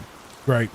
And they cleared the roof of all the pine tags, and you know, because they had a bunch of pine tags on the roof. He did that. Got his friend up there, and they just inspected the roof and got all the stuff off the roof. And then got all the scrap metal and all the garbage out of the yard. And I was looking out at my yard, and my yard was basically a big old mud field, you know, like, cause we had people like parking in the front yard and dogs going out there tearing the grass up and, you know, neglect and nobody caring about it, being just a big old mud field. It was ugly. I said, Mike, how much it cost to get us a lawn out there? He goes, oh yeah, I could just get a couple of bags of grass seed and fertilizer and some straw, and ain't no problem, man, ain't no problem. All right. Well, just, you know, whatever you think the stuff costs, just go up there, get the stuff, and then bring me the receipt, and I'll pay you cash app. And that's what we did. Then I gave him money for the labor because he had to till the soil and all that. So, dude, man, pulled up in my driveway and got about $6,000 out of me, maybe more at this point. That was a jackpot for him, and he loves me, and he texts me all the time about, you know, hey, how you doing, man? How you doing? You all right? You all right? I ain't heard from you. But he doesn't like beg or anything. Like, he called me once. He's like, John, well, my name's John in real life, or Jack. He said, Jack, I need like $900. I said, for what? He's like, well, I got taxes and all this stuff. Cause he used to be a trucker, and like he had like stuff trailers he hadn't sold off yet. And they were gouging him horrible, like $900 in back taxes so they could get that sorted. And he's like, well, I need it, you know, my wife's registration ain't right or whatever, you know, I got to get it straight. I said, all right. And he's like, can I borrow it from you? I said, I don't do borrow, but I will find $900 worth of work. So that's why I was like, go clear that attic out, and then XYZ, and I'll front you the money. And I did, and he did the work, and that was it. I'm not rich, by the way. I'm really not, but I do have money that I set aside after Dad passed away to handle all of these issues, and the estate's going to pay me back for the majority of it anyway, so I'm not losing money. It's just I'm fronting money to help my stepbrother deal with the stress of running this estate and fronting the money so the stuff gets done, but I'm getting paid back 100% for like almost all of it, you know. So it's not even, I'm just fronting it for him, you know, just to help him out and help the estate deal with it, because it's a complicated mess, you know, and we've been working together even though I'm not the executor. So that's the Mike story, and it pretty much took up the entire run, didn't it? But I really appreciate Mike. He's a good dude, and he helps me a lot, and I help him, and we really care about each other. You know, he's a very hardworking guy, very nice guy, just always happy to help, always excited to work on something at my house. You know, he's only 4 houses down from me. You know, I didn't even know he was there, but, and you know, him and his whole family came over here for like 3 days and cleaned the house top to bottom. They got rid of all the garbage. Then they wiped all the walls down. They sanitized everything, threw out even more garbage, sorted, like organized everything, made this house look like a real home again. It went from a hoard to a home because of Mike and his family. So God bless him. He's a great man. I hope he stays here a lot longer. He's about 60 and he has a lot of health issues, but I'm hoping that he stays forever. Now, I guess Beauty and the Beast was the Mike video. Let's move on to Aladdin Super Nintendo. All right, I'll see you in a moment. This was run by Point Spark, by the way. Please support them on their channel. All right, let's move on to Aladdin on the Super Nintendo. I've actually played through this one already. If you like to watch my playthrough, then you can find it on the channel under the Fall Asleep While I Play series. This is going to be a speed run though. This is any percent Capeless. I believe any percent because they're not going for the red gems, it doesn't seem. So we're just going to call it, we're just going to call it any percent Capeless. The only thing really with 100% is you get all the red gems. But Capeless basically means that you skip that chest up there or the other spot where you could have got the cape. I don't know why they call it a cape. It's really not a cape. It's like a rag that, or like a cloth that that Aladdin will use to glide over things. And I guess they're using the term capeless from like Mario World, where you do get the cape to let you fly, but the quote unquote cape for the, you know, the actual category that they call capeless essentially lets you float and makes you fall a lot slower, and you can mash the thing and go quite a little bit faster, I think, and it also lets you fall slower. But Capeless basically shows where you don't get to abuse that system, and it makes the game much harder.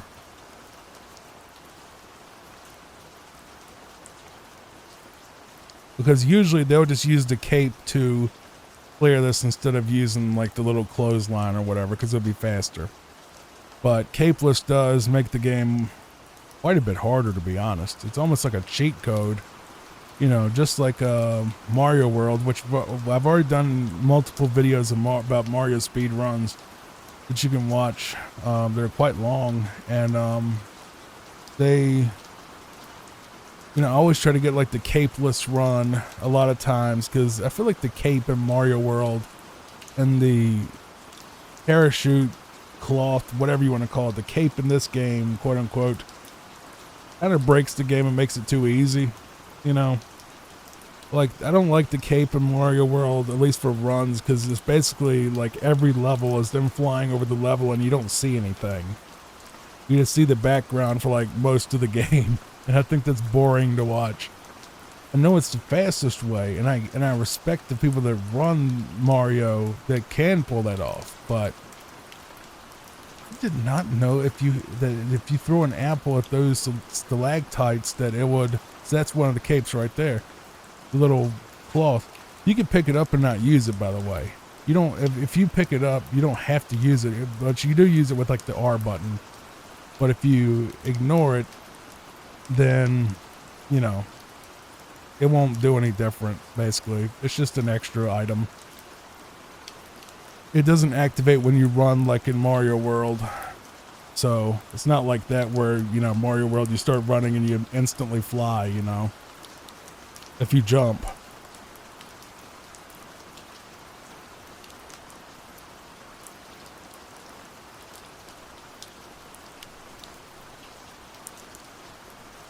Aladdin on Super Nintendo is a lot more of a basic platformer versus the Genesis version. I personally don't know which one I like better. Don't know, man. I like both, and I kind of like both for their own reasons. I like the Genesis version because the animation's better. It's got better, some of the levels are really cool, the sword thing is cool, the soundtrack is cool. They're both incredible games. Just played the Super Nintendo one a lot more because I didn't have Aladdin on Sega Genesis as a kid, but I really can't pick a favorite. But let me know what your favorite is in the comments, whether you like Aladdin on Genesis or Super Nintendo or both. All your comments do help promote the videos, I think. Question mark. Don't know how the algorithm works, but I know it doesn't hurt to have it, and I love reading them anyway. Also, of course, tell me what runs you want me to watch and make videos on later if you enjoy this series. A little bit of ASMR there, wasn't it? A little lip click, if you even heard that.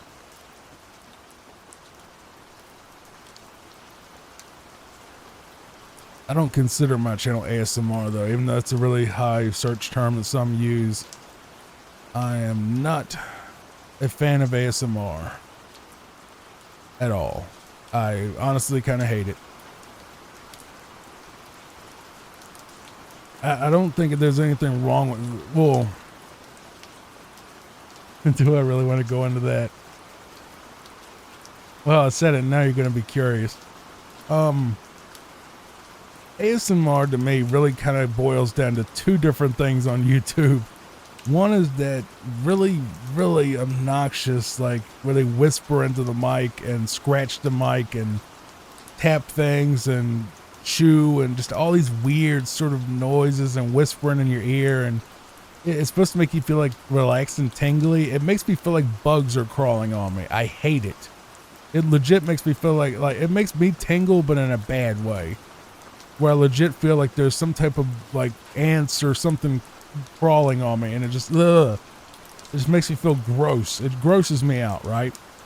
The other half of it is corn, C-O-R-N with a P at the beginning, where women will straight up do softcore corn, and like they'll literally do like Gettish with an F at the beginning content and just call it ASMR.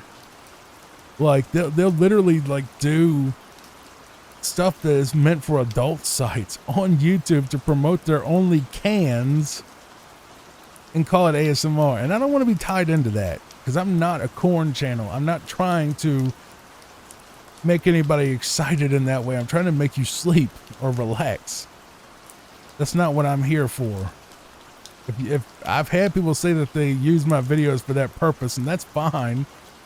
You know, that's your thing. It does not bother me at all. We all have needs and we all have, you know, whatever gets you off kind of thing, but that's not my goal to promote an only cans, because I'm not going to make one, because I don't even like getting on face cam, let alone, you know, trying to sell body pictures, you know. I've thought about that. I've thought about like releasing like, I know it would be so bad. It would be like audio only stuff, like VIP stuff where it's like I talk softly and like boyfriend experience kind of stuff that people could pay for. But even then, I feel like that would be kind of creepy. I don't know if anybody would even pay for that, but if they would, money's money. You know what I mean? But then you'd have to deal with the parasocial thing of them actually falling in love and wanting to be serious and all this stuff, and you know. Yeah, you did. Then they might get there might be mental health issues to get involved there, and dark things can happen when you get into that sort of line of work. And I don't think I want to, that's more of a joke anyway, the idea that I would do that. But if someone paid me enough, I mean, you throw a nice fat check at me, I'll do about anything you want. If the check is big enough.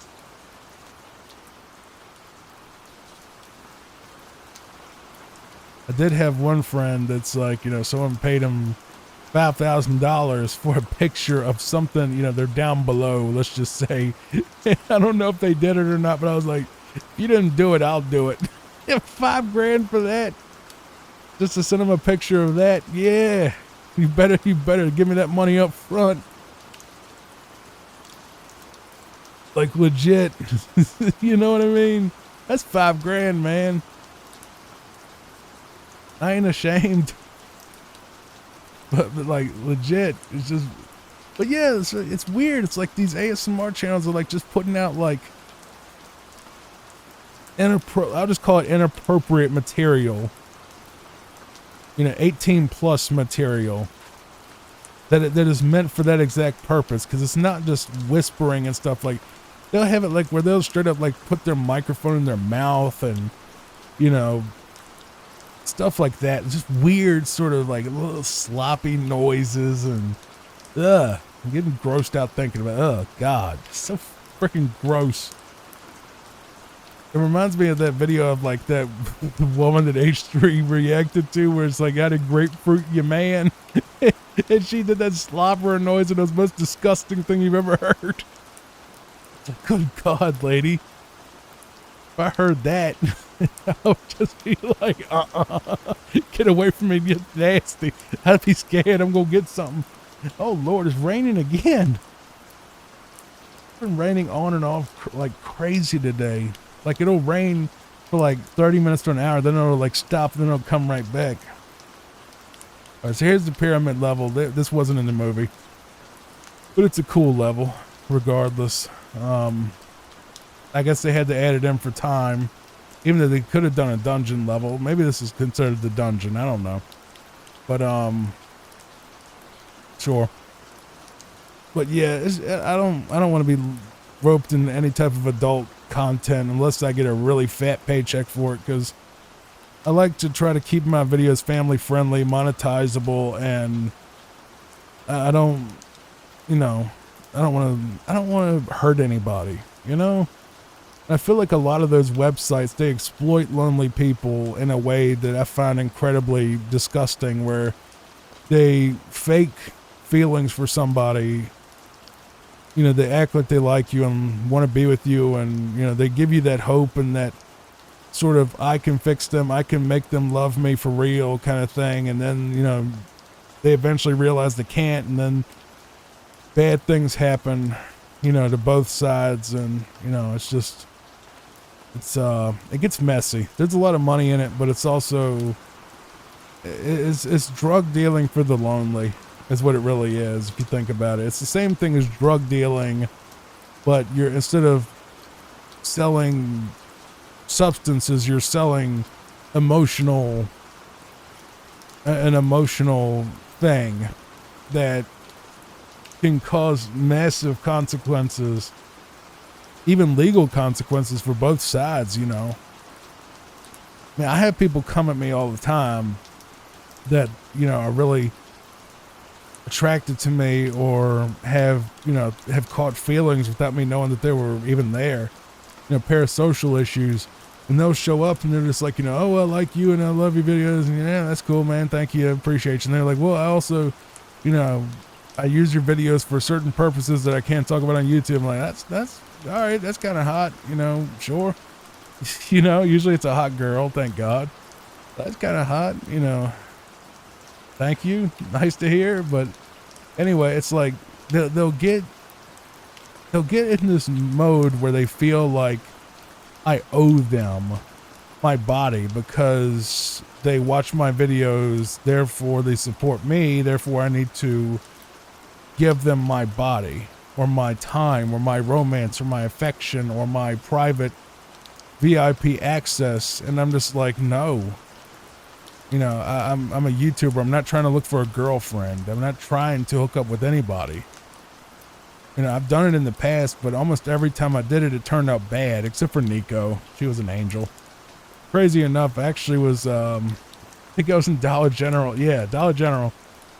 Shipping a package, a guitar sold today. It was my Yamaha Pacifica sold for a nice price. I was happy about that. And, you know, I'm standing there like, of course, every time Dollar General, I'd go there to FedEx stuff because we don't have a FedEx near me. But if you, just a pro tip, if you need to FedEx anything, Dollar General will take it. You know, they have the scanner for it. So they're pretty much a guaranteed way to FedEx. So there's actually probably just as many Dollar Generals as there are post offices. Honestly, there's so many of them, you know, or there's always one close enough to do it. So if you need FedEx, just go to Dollar General and say, just take your package to them and say FedEx, and they'll say, okay. And they'll get the little scanner out, and the scanner, of course, never works, and they have to fiddle with it and screw with it and try to, you know, get this janky piece of crap to run. And the funny thing is, like, they handed it to me today to put my phone number in, and I realized it's just a cheap Android phone with like a scanner attachment, like a case that has a scanner on it. And like they're just using the FedEx app, which is kind of funny. But it's just like, of course, Dollar General gives them the cheapest piece of garbage they can, and it works when it feels like it. So it's always a bit of a process every time I FedEx anything, but it's the cheapest way to do it for big stuff. And like shipping a guitar is about $35 to $45, sometimes $60 if it's going really far away. So I'm just standing there like, you know, there's a bunch of people in line. I'm like, oh, okay, just take care of these people. I'll go get some things. And when the line clears, you know, I'll come back and then we can work on this box, you know, getting this thing shipped. Okay. Because, you know, those other people, I didn't want to make people wait like 10 minutes while I was trying to get a box sent. So I just told the cashier, I'm like, no, don't worry about it. I'm not in a rush. I will just reboot your little thing and I will go get some stuff from the store. And then, you know, when the line's cleared up, I'll come back. Okay. So that's what we did. So I'm standing out around the aisle looking for a couple of things. And all of a sudden the song came on. Born by Natalie Imbruglia or whatever, or Bruglia, whatever her name is. The I'm all out of faith. This is how I feel. That song that came on, and I immediately thought, oh my God, that's Nico's song. You know, Nicole, probably my best ex, really. And I miss her sometimes. I do. I really do. I try not to, because she got with a different guy after me, and he's like some type of big wig real estate guy, and they're happy, I guess. And she finally found happiness, and I would never take that away from her. She's too good of a woman for me to ever even consider getting in the middle of that.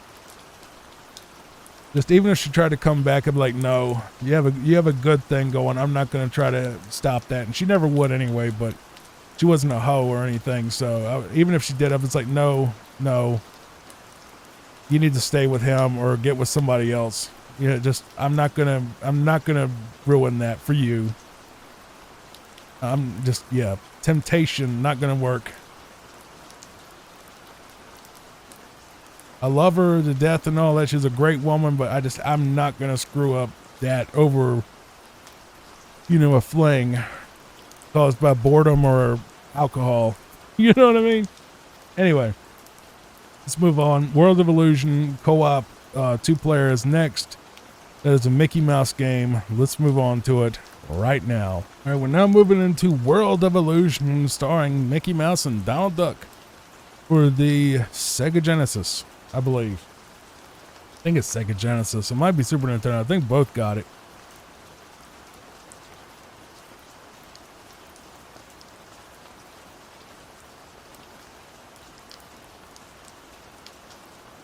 Had to get me some water there because throat was getting a little dry. Might have to get me some Ricola.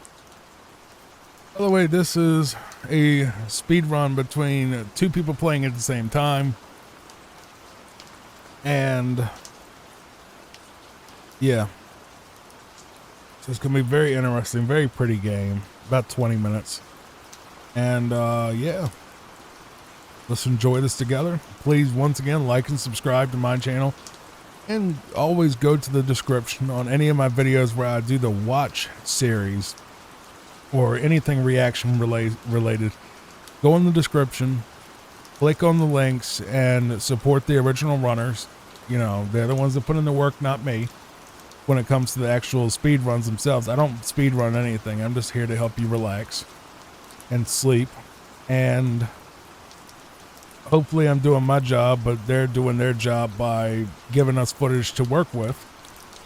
So give them the appropriate respect and credit where it's due. All right. Also, if you want to marathon any of my videos as background noise, I would appreciate it, for one. And you can do so by going to the description and clicking on the link that says it'll be a link in there that says something about marathon or binge watch this or whatever, and that'll take you to the master playlist that has like all of my videos of this sort of thing, rather play and watch together as one huge playlist. It's well over 200 hours worth of content that you can just leave on 24/7, on a loop even if you really wanted to, and you probably would never run out of content to listen to if you do that. And that would help the channel out immensely if you did. You know, all that watch time would be mega for this channel's push. So I'm not going to tell you to just put it on in a spare bedroom or something, but you know, I want you to watch it and hear it and enjoy it and use it basically. But Obviously I don't know how you're going to consume it or, whatever. But point is, yeah. Another thing you could do, not trying to promote them because, well, I don't work for them, but YouTube Premium does let you watch this stuff ad free, and it does pay us for that. So yeah, if you got premium, it definitely helps both sides, but not an advertisement.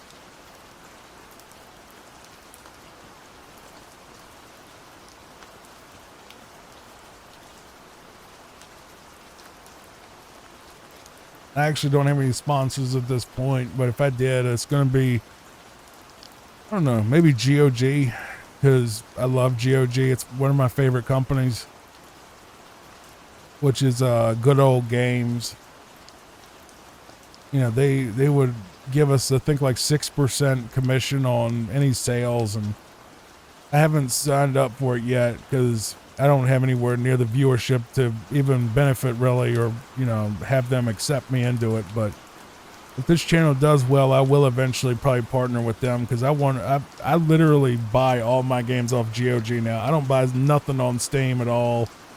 If Steam doesn't have it, I'll just go to the GOG Dream List and just vote for the game I want to show up, because DRM is theft. I don't care what anyone says. DRM is theft. Steam is DRM. Any of these consoles that you play, their stores are DRM. It's theft. I'm going to tell you why. Just a quick thing. This is something that I should even put in the description of every video, honestly.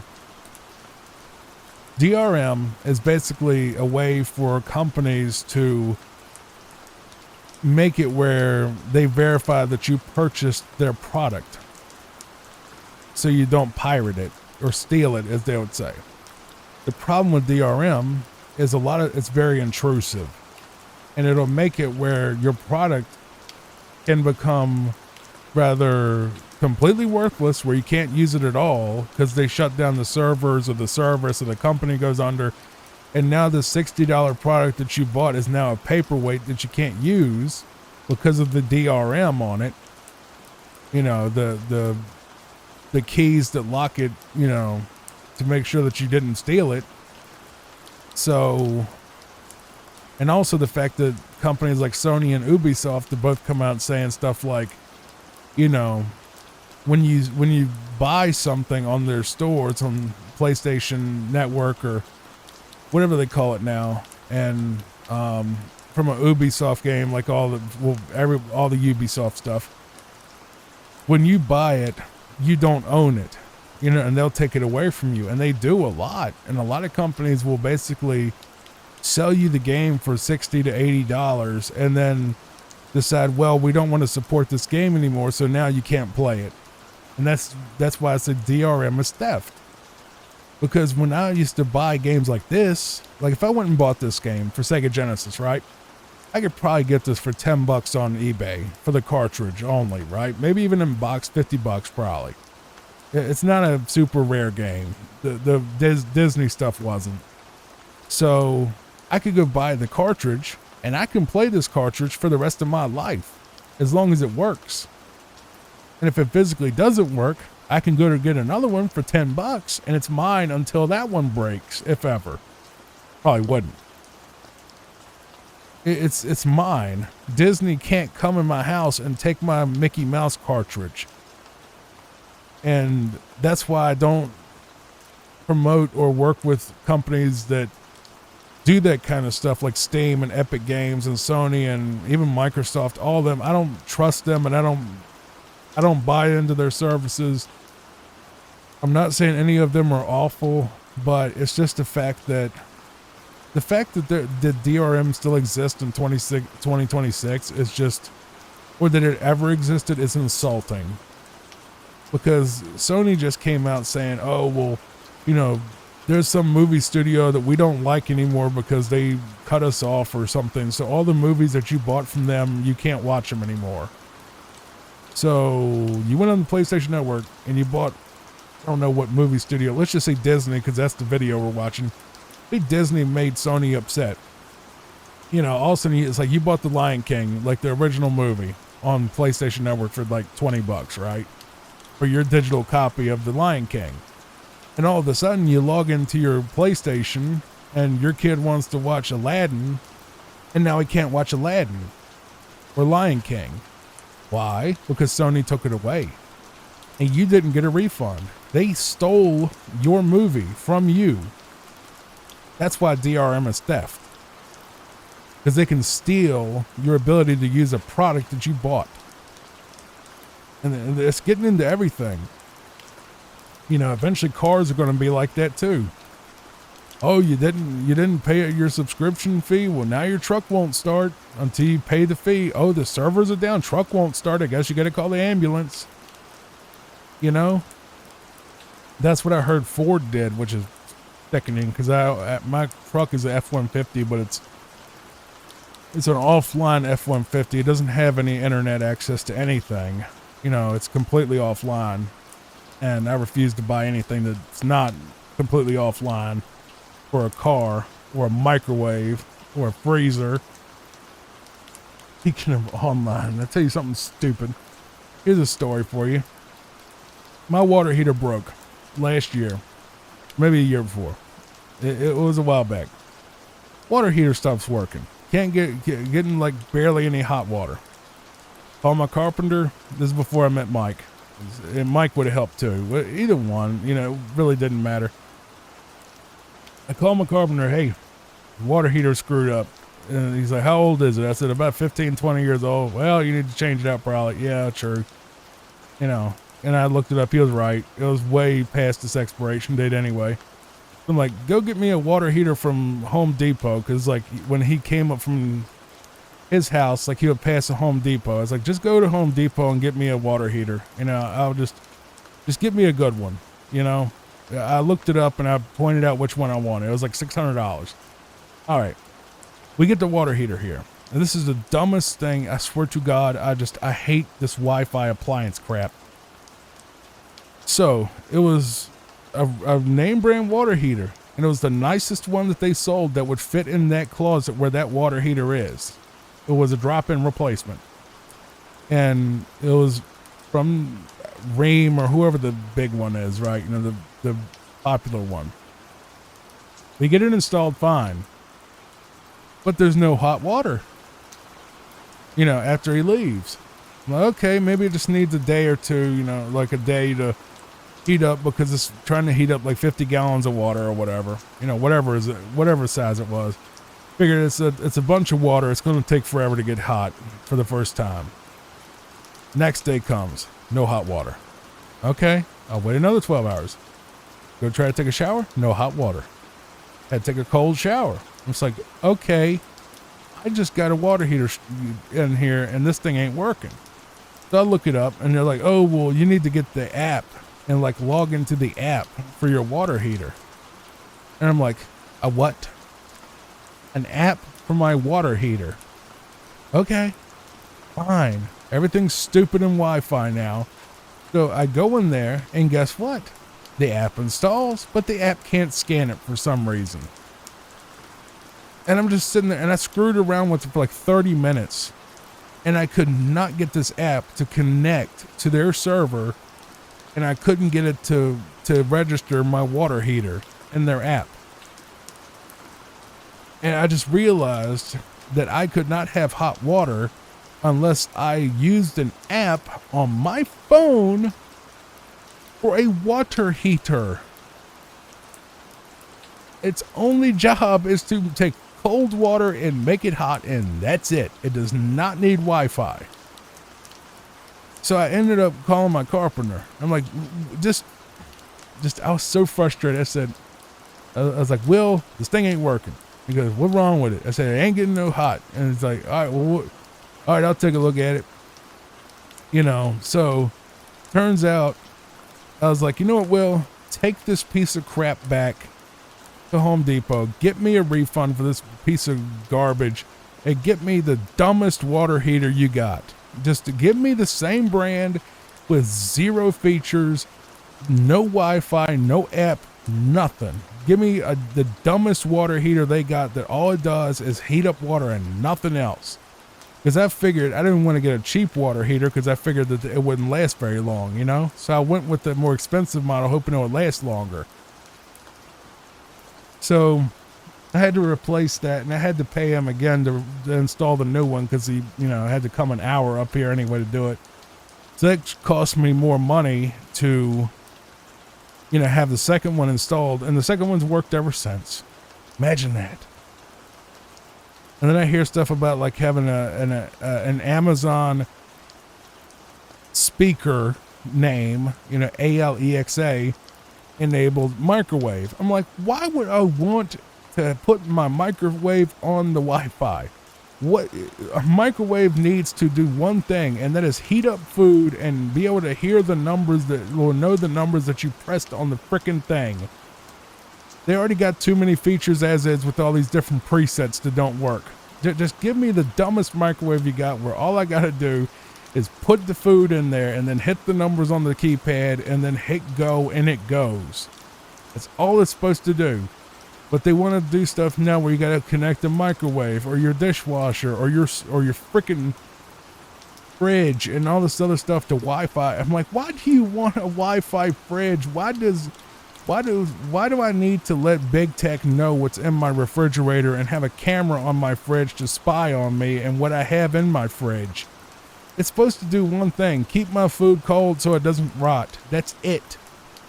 That's all I want with a freaking fridge. I want my water heater to heat my water. I want my fridge to make my food cold, and I want my freezer to freeze stuff. And I want my microwave to heat stuff, and I want my oven to heat stuff, and I want my stove to turn on and burn water because I can't cook. That's the point. But they're trying to like force this Wi-Fi garbage into everything, and I'm just like, bro. Like, and they're trying to do it with cars now. I'm just like, it's supposed to do two things: back up and go forward and stop. Well, three things. There you go. Forward, backwards, stop, and turn. 4, 5, whatever. That's all it needs to do. I don't need this Android Auto crap. I don't need freaking touch screens and all this other nonsense. I just need something that, like, because I don't even go anywhere to use GPS at this point. If I do, I just use my phone. But it's just like, I don't need all this kind. The way I've always seen it is even though I worked in tech all my life, you know, as a repairman, as a installer, as everything with technology, and I make money with technology, and I'm very good with technology, incredibly good with it. I don't like it. I don't like my stuff to be very tech heavy, because the more quote unquote features that these basic things have, the more stuff that breaks. So when I have like a water heater, I want it to do one thing: heat water. I don't need schedules and timers and energies. No, I just want it to heat water, and that's it. You know, with my truck, I want to put a key in the ignition, and I want it to start, and I want to go. You know, if I have an emergency where I need to rush to the ER, my truck better start. I better not have to use an app to make sure that Ford is okay with me going to the ER. You know what I mean? It's ridiculous stuff like that. It makes me disgusted. That everything has to be connected to the internet. For your microwave, for God's sake. What would be the...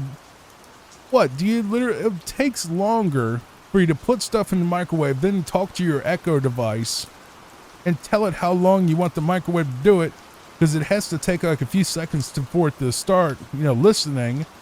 And then it takes a few seconds for it to hear what you said and process it. And then it takes another second or two to get it to talk to the microwave. And if the Wi-Fi is down, does my microwave work? You see what I mean? It's so stupid.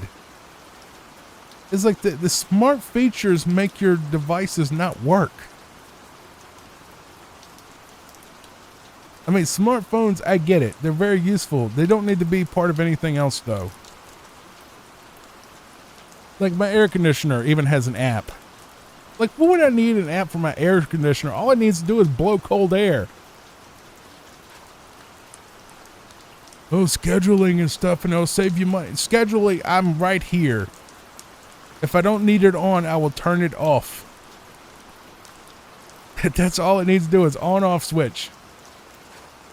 I have a remote. It works. I don't need to put it on Wi-Fi and let Jeff Bezos know what temperature I like my room. People are probably laughing at me right now instead of trying to relax your sleep, but I'm serious. This just irritates me, bro. It's just irritating. They have to complicate. They'll complicate a fart. They really would. They would overcomplicate a fart. Next thing you know, you're going to have a Wi-Fi app for your toilet. Oh, God. Please update to flush. Oh, my God. They probably would, too. It's just more stuff to steal your data and try to make you...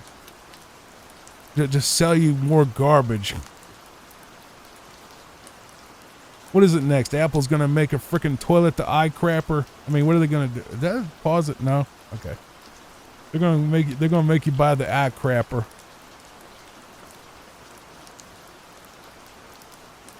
Eye poop. The eye poop.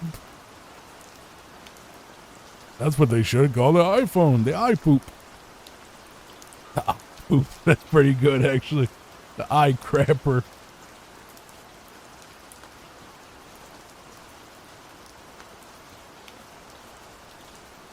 Get you some of those bedroom toys. Call it the eye hole. The eye hole. You get your Wi-Fi thing and it gets different shapes and sizes. Good God. That's the end of the Mickey Mouse game. Let's move on to the next one. So that's world record for that. World record for all of these. We're going to move on to Toy Story SNES. Let's go. All right, let's move on to Toy Story for the Super Nintendo. This is going to be all levels. And are we doing 80% or 100%? Any percent. Sounds good. So, just a quick reminder to please like and subscribe to this channel. Also check out the links in the description to support the original creator of this video.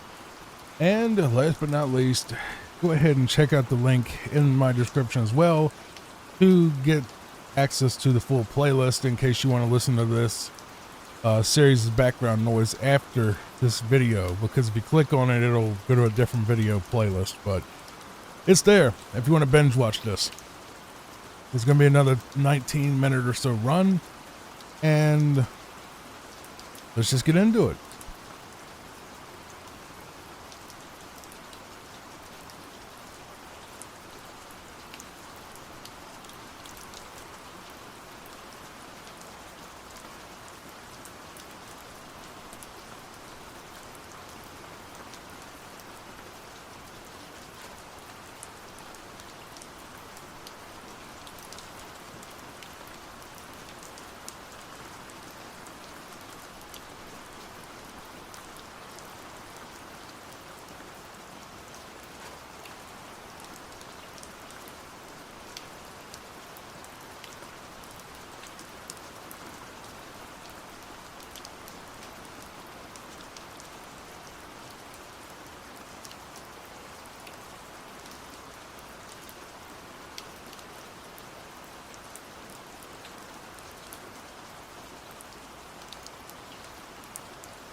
Yeah, there was basically no way to actually beat Buzz in that particular level, so don't worry about it. He's gonna, be at the front regardless.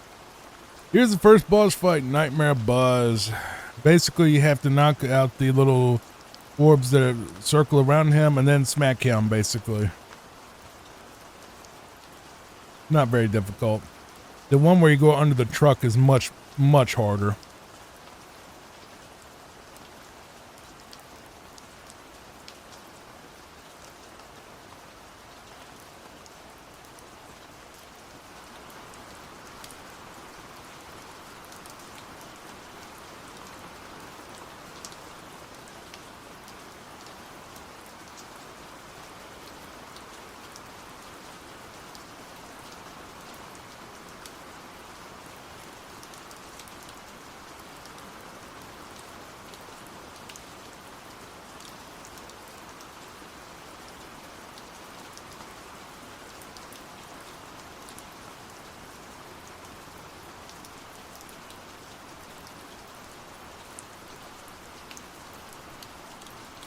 I swear to God, this particular level is probably one of the worst levels in all of gaming history.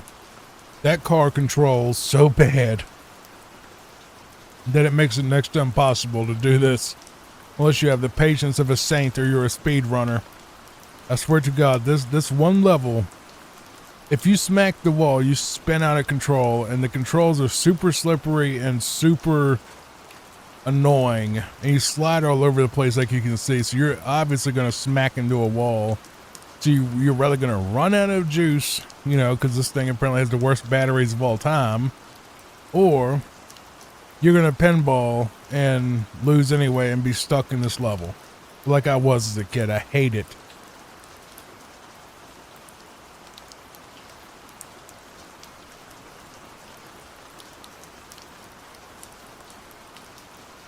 All right, Revenge of the Toys. Avoid them all, and yeah, they're coming to get you because they think that you hurt Buzz.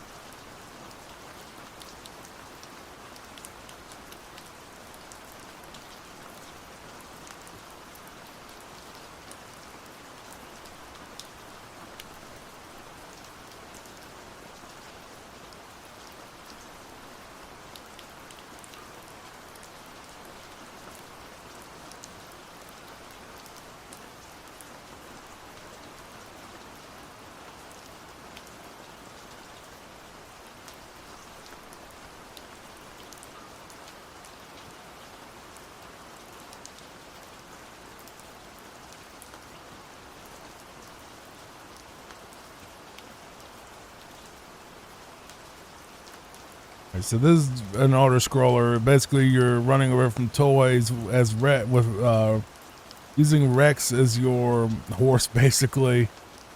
And RC is going to try to get you quite a bit in this level. Then you have to go through a Buzz battle, which that's like one of the worst boss fights in gaming. I like this game. It's just so hard. It's way harder than the Lion King, in my opinion. Lion King had one level that was super early that made everything ridiculously hard. This one has multiple levels that are outrageously hard.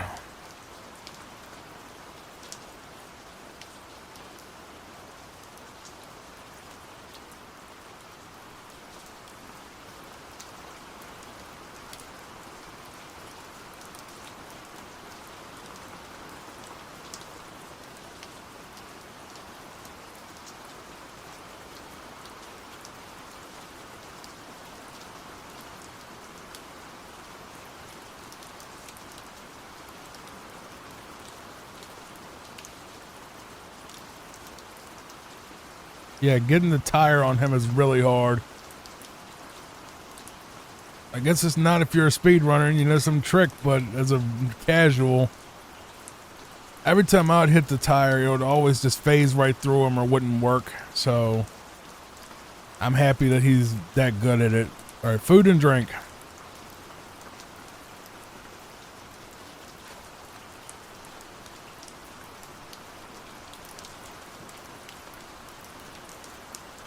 You know, if someone saw a cup walking along the floor, I think they would think there's a problem. You know, and even if it just stopped, like you have to when people walk past you in this stage, like I'm pretty sure people say, hey, that cup was just walking and jumping. I think a rat probably is in it or under it.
And inside the claw machine.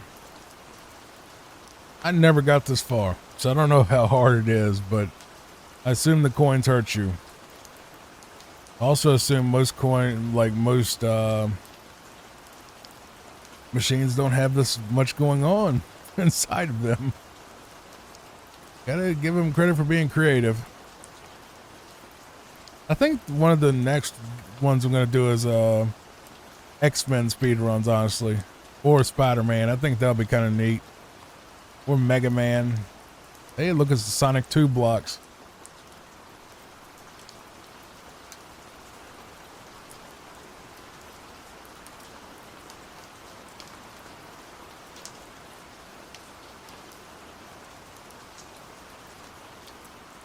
Trying to think, is there any other games on this list? Because we're almost at Gargoyles now, which is going to be the last one in the video, and I keep thinking there has to be one that I missed that was obvious, because I've already seen 2 of the Mickey Mouse games. There's like one more, but it's only Japan, which is good. It's a good game. There's Mickey Mania, but I'm not trying to load this thing up with Mickey Mouse stuff. Okay, so you can apparently skip that level?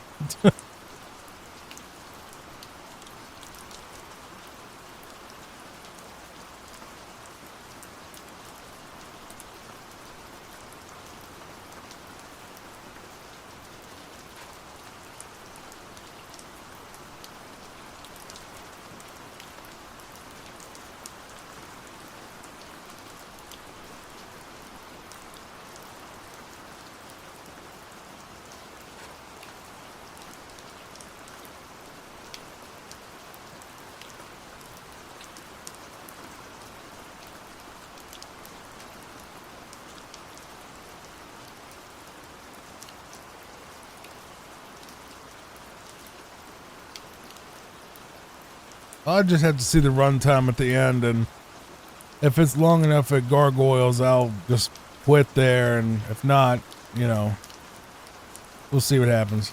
I just don't know. It has to be a Disney game. I mean, the Jungle Book exists, but I don't know if that's worth anything or not. Maybe I'll throw it in there.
What?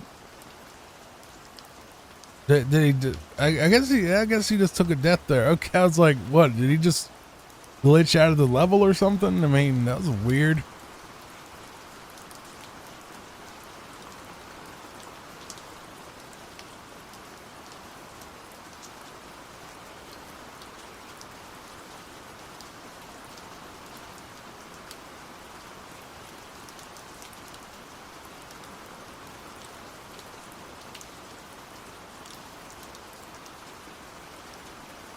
But I know that when I was looking up what games to do in this video, the big thing kept saying Toy Story 2, the Buzz Lightyear game for PlayStation 1 is supposed to be a masterpiece, which great, but you know, that's not on SNES or Genesis is the problem. And I'm just gonna look at the runtime of what I got for this, and if I got, you know, any type of time, you know, that I can do that, maybe I'll just break it into sections and have those as well, but I just don't know. I have no idea how long this runtime is going to be after all this. I don't want the video to be too long, but I don't want it to be too short either, you know.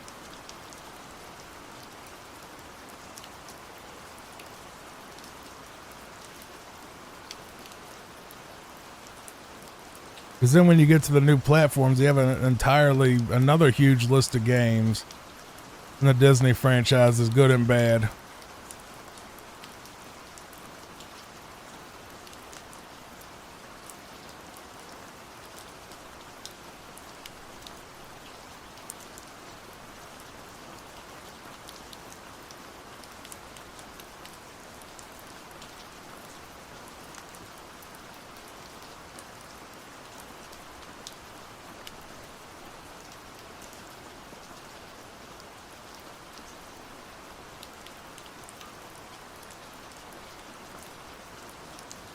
Also got to do the awful, you know, games video. Like I know Home Alone's going to be on that one.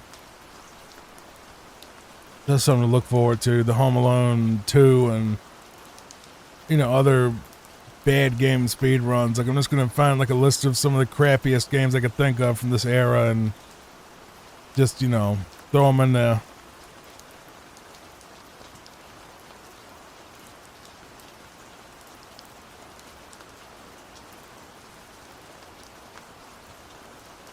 You know what I'm going to do? I'm going to split this up into part 1 and part 2 of the Disney thing so we can separate, you know, the 2D from the 3D like I did with Mario. That'll work.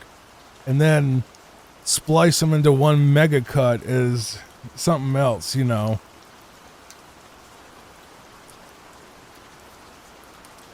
Like get 3 videos out of it total, but I don't know if that's the right move either, but I don't know, man. Nobody knows what makes the YouTube algorithm work.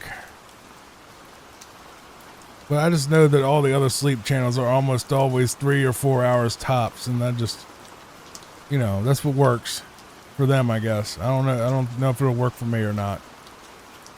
It might. Glad to see.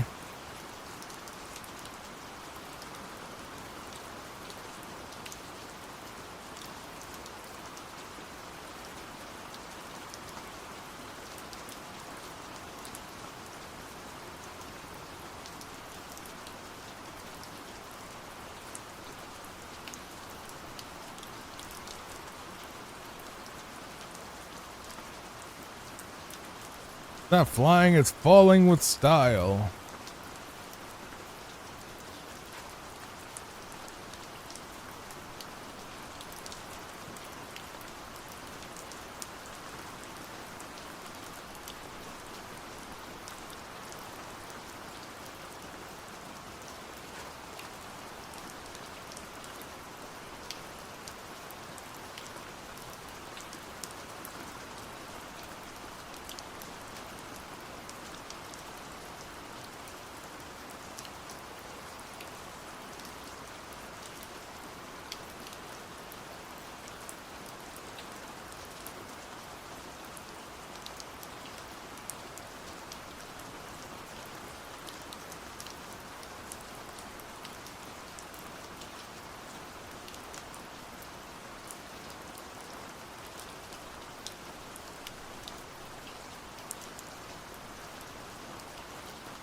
And that's the end of Toy Story for the Super Nintendo.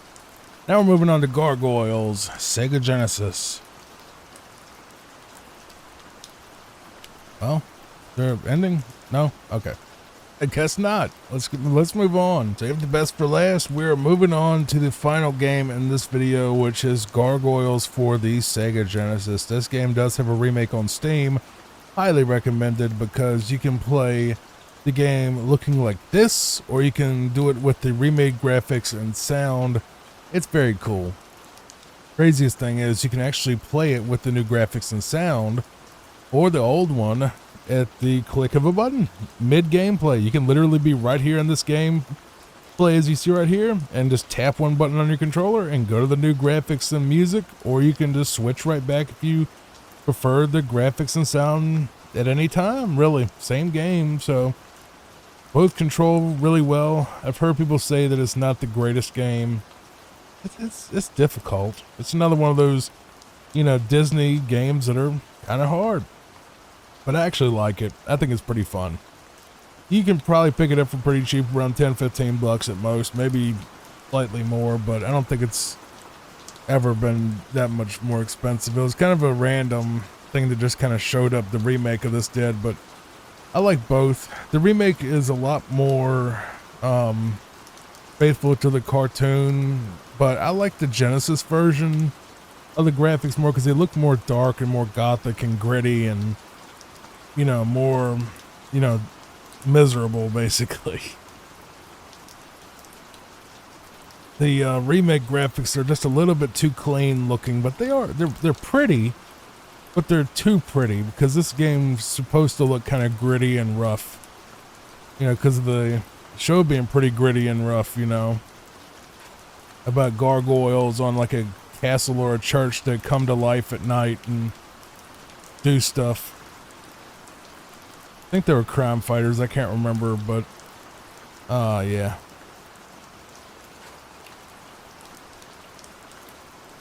I think the game's pretty good regardless. But the speedrun isn't very long, and that's just how it goes. You know what I mean?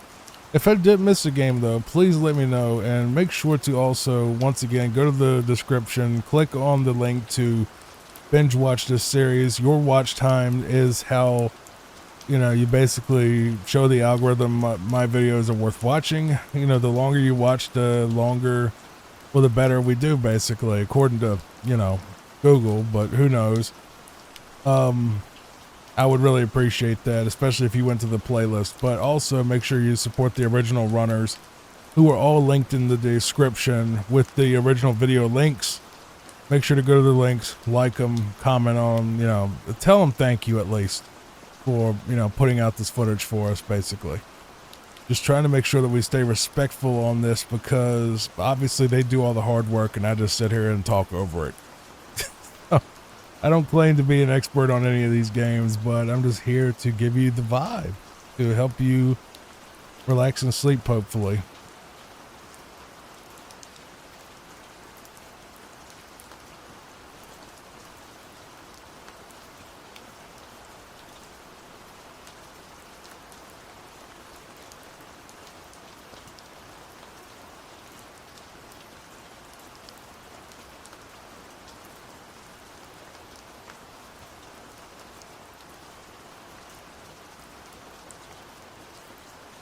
Now we move on to Stone and Steel, the third level of Gargoyles on Sega Genesis. And kind of don't have any stories for you right now. I've just been sitting here for about 3 hours doing this recording. So this video is going to be right around 3 hours long, which is about the right time, honestly, for this series, you know, 2 or 3 hours, or 2 to 4 hours, really. Some of the longer ones, you know, I love them, but YouTube's not a big fan of super long videos regardless, so that's why I say if you really want to fall asleep, you definitely want to go to the playlist in the description so you can actually, you know, have something that plays all night and all day if you wanted. You know, you'll pretty much never run out of content if you go to that playlist because I upload so frequently, plus it's so much content you would never be able to finish all of it. It's unrealistic to sit there for like 2 weeks 24/7 listening to me talk. But if that's your thing, man, God bless you, because that actually brings me a lot more attention, hopefully, in the algorithm. It'll be nice. I don't know if it's true or not. They say, oh, watch time's a thing. I don't know, man. Y'all claim a lot of things are the thing, and, you know, I've had videos that have incredible watch time, click-through rate, everything, and not do a single thing in the algorithm. Never had a video go viral, not once. Not one time have I ever had one go viral, no matter what my stats were, so I don't think that's the be-all, end-all, but they claim that it is. So, just for your own thing, you know, I made that playlist in case you just wanted to binge it or leave it in the background all day for the different stuff. Like I said, you'll probably never see the same video twice.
This level is called Subterranean Terror. Then it goes on to the Forge and to Demona. Demona. This is a female demon you got to kill.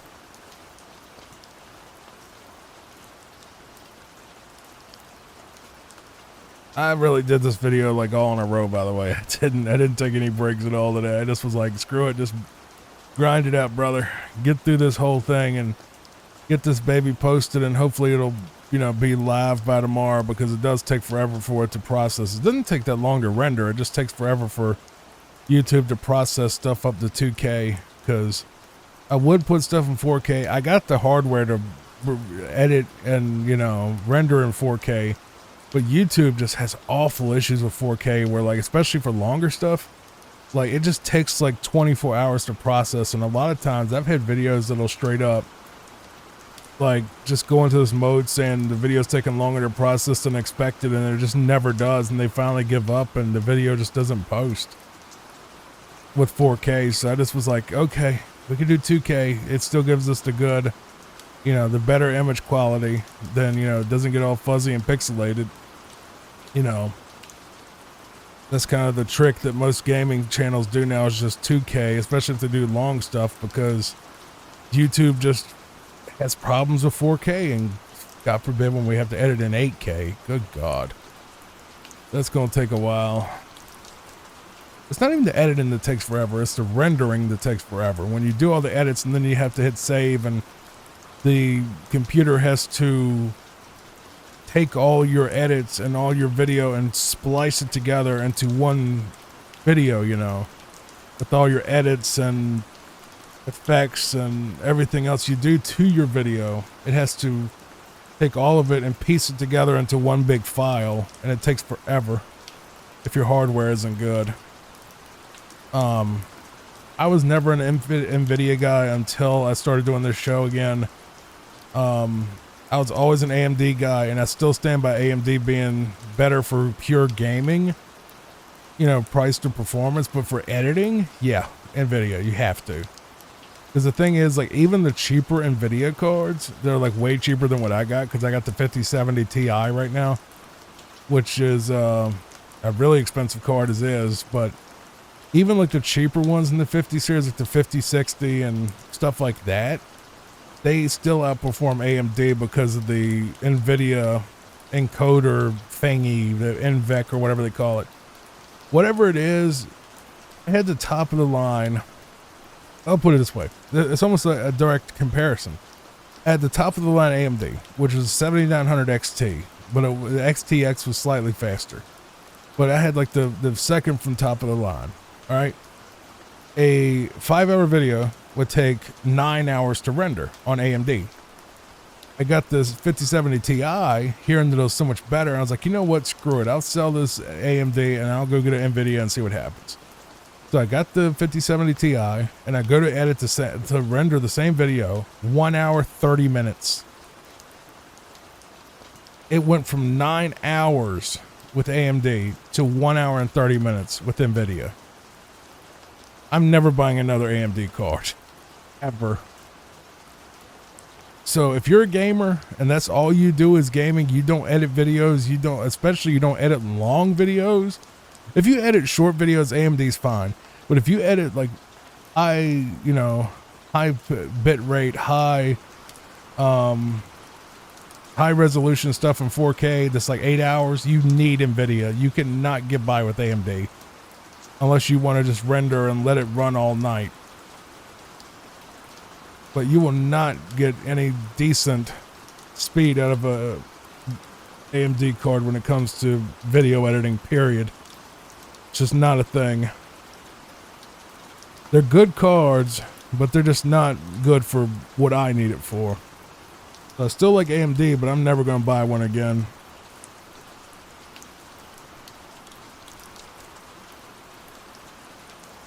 I thought that was his wife. Maybe it is. You gotta fight your wife.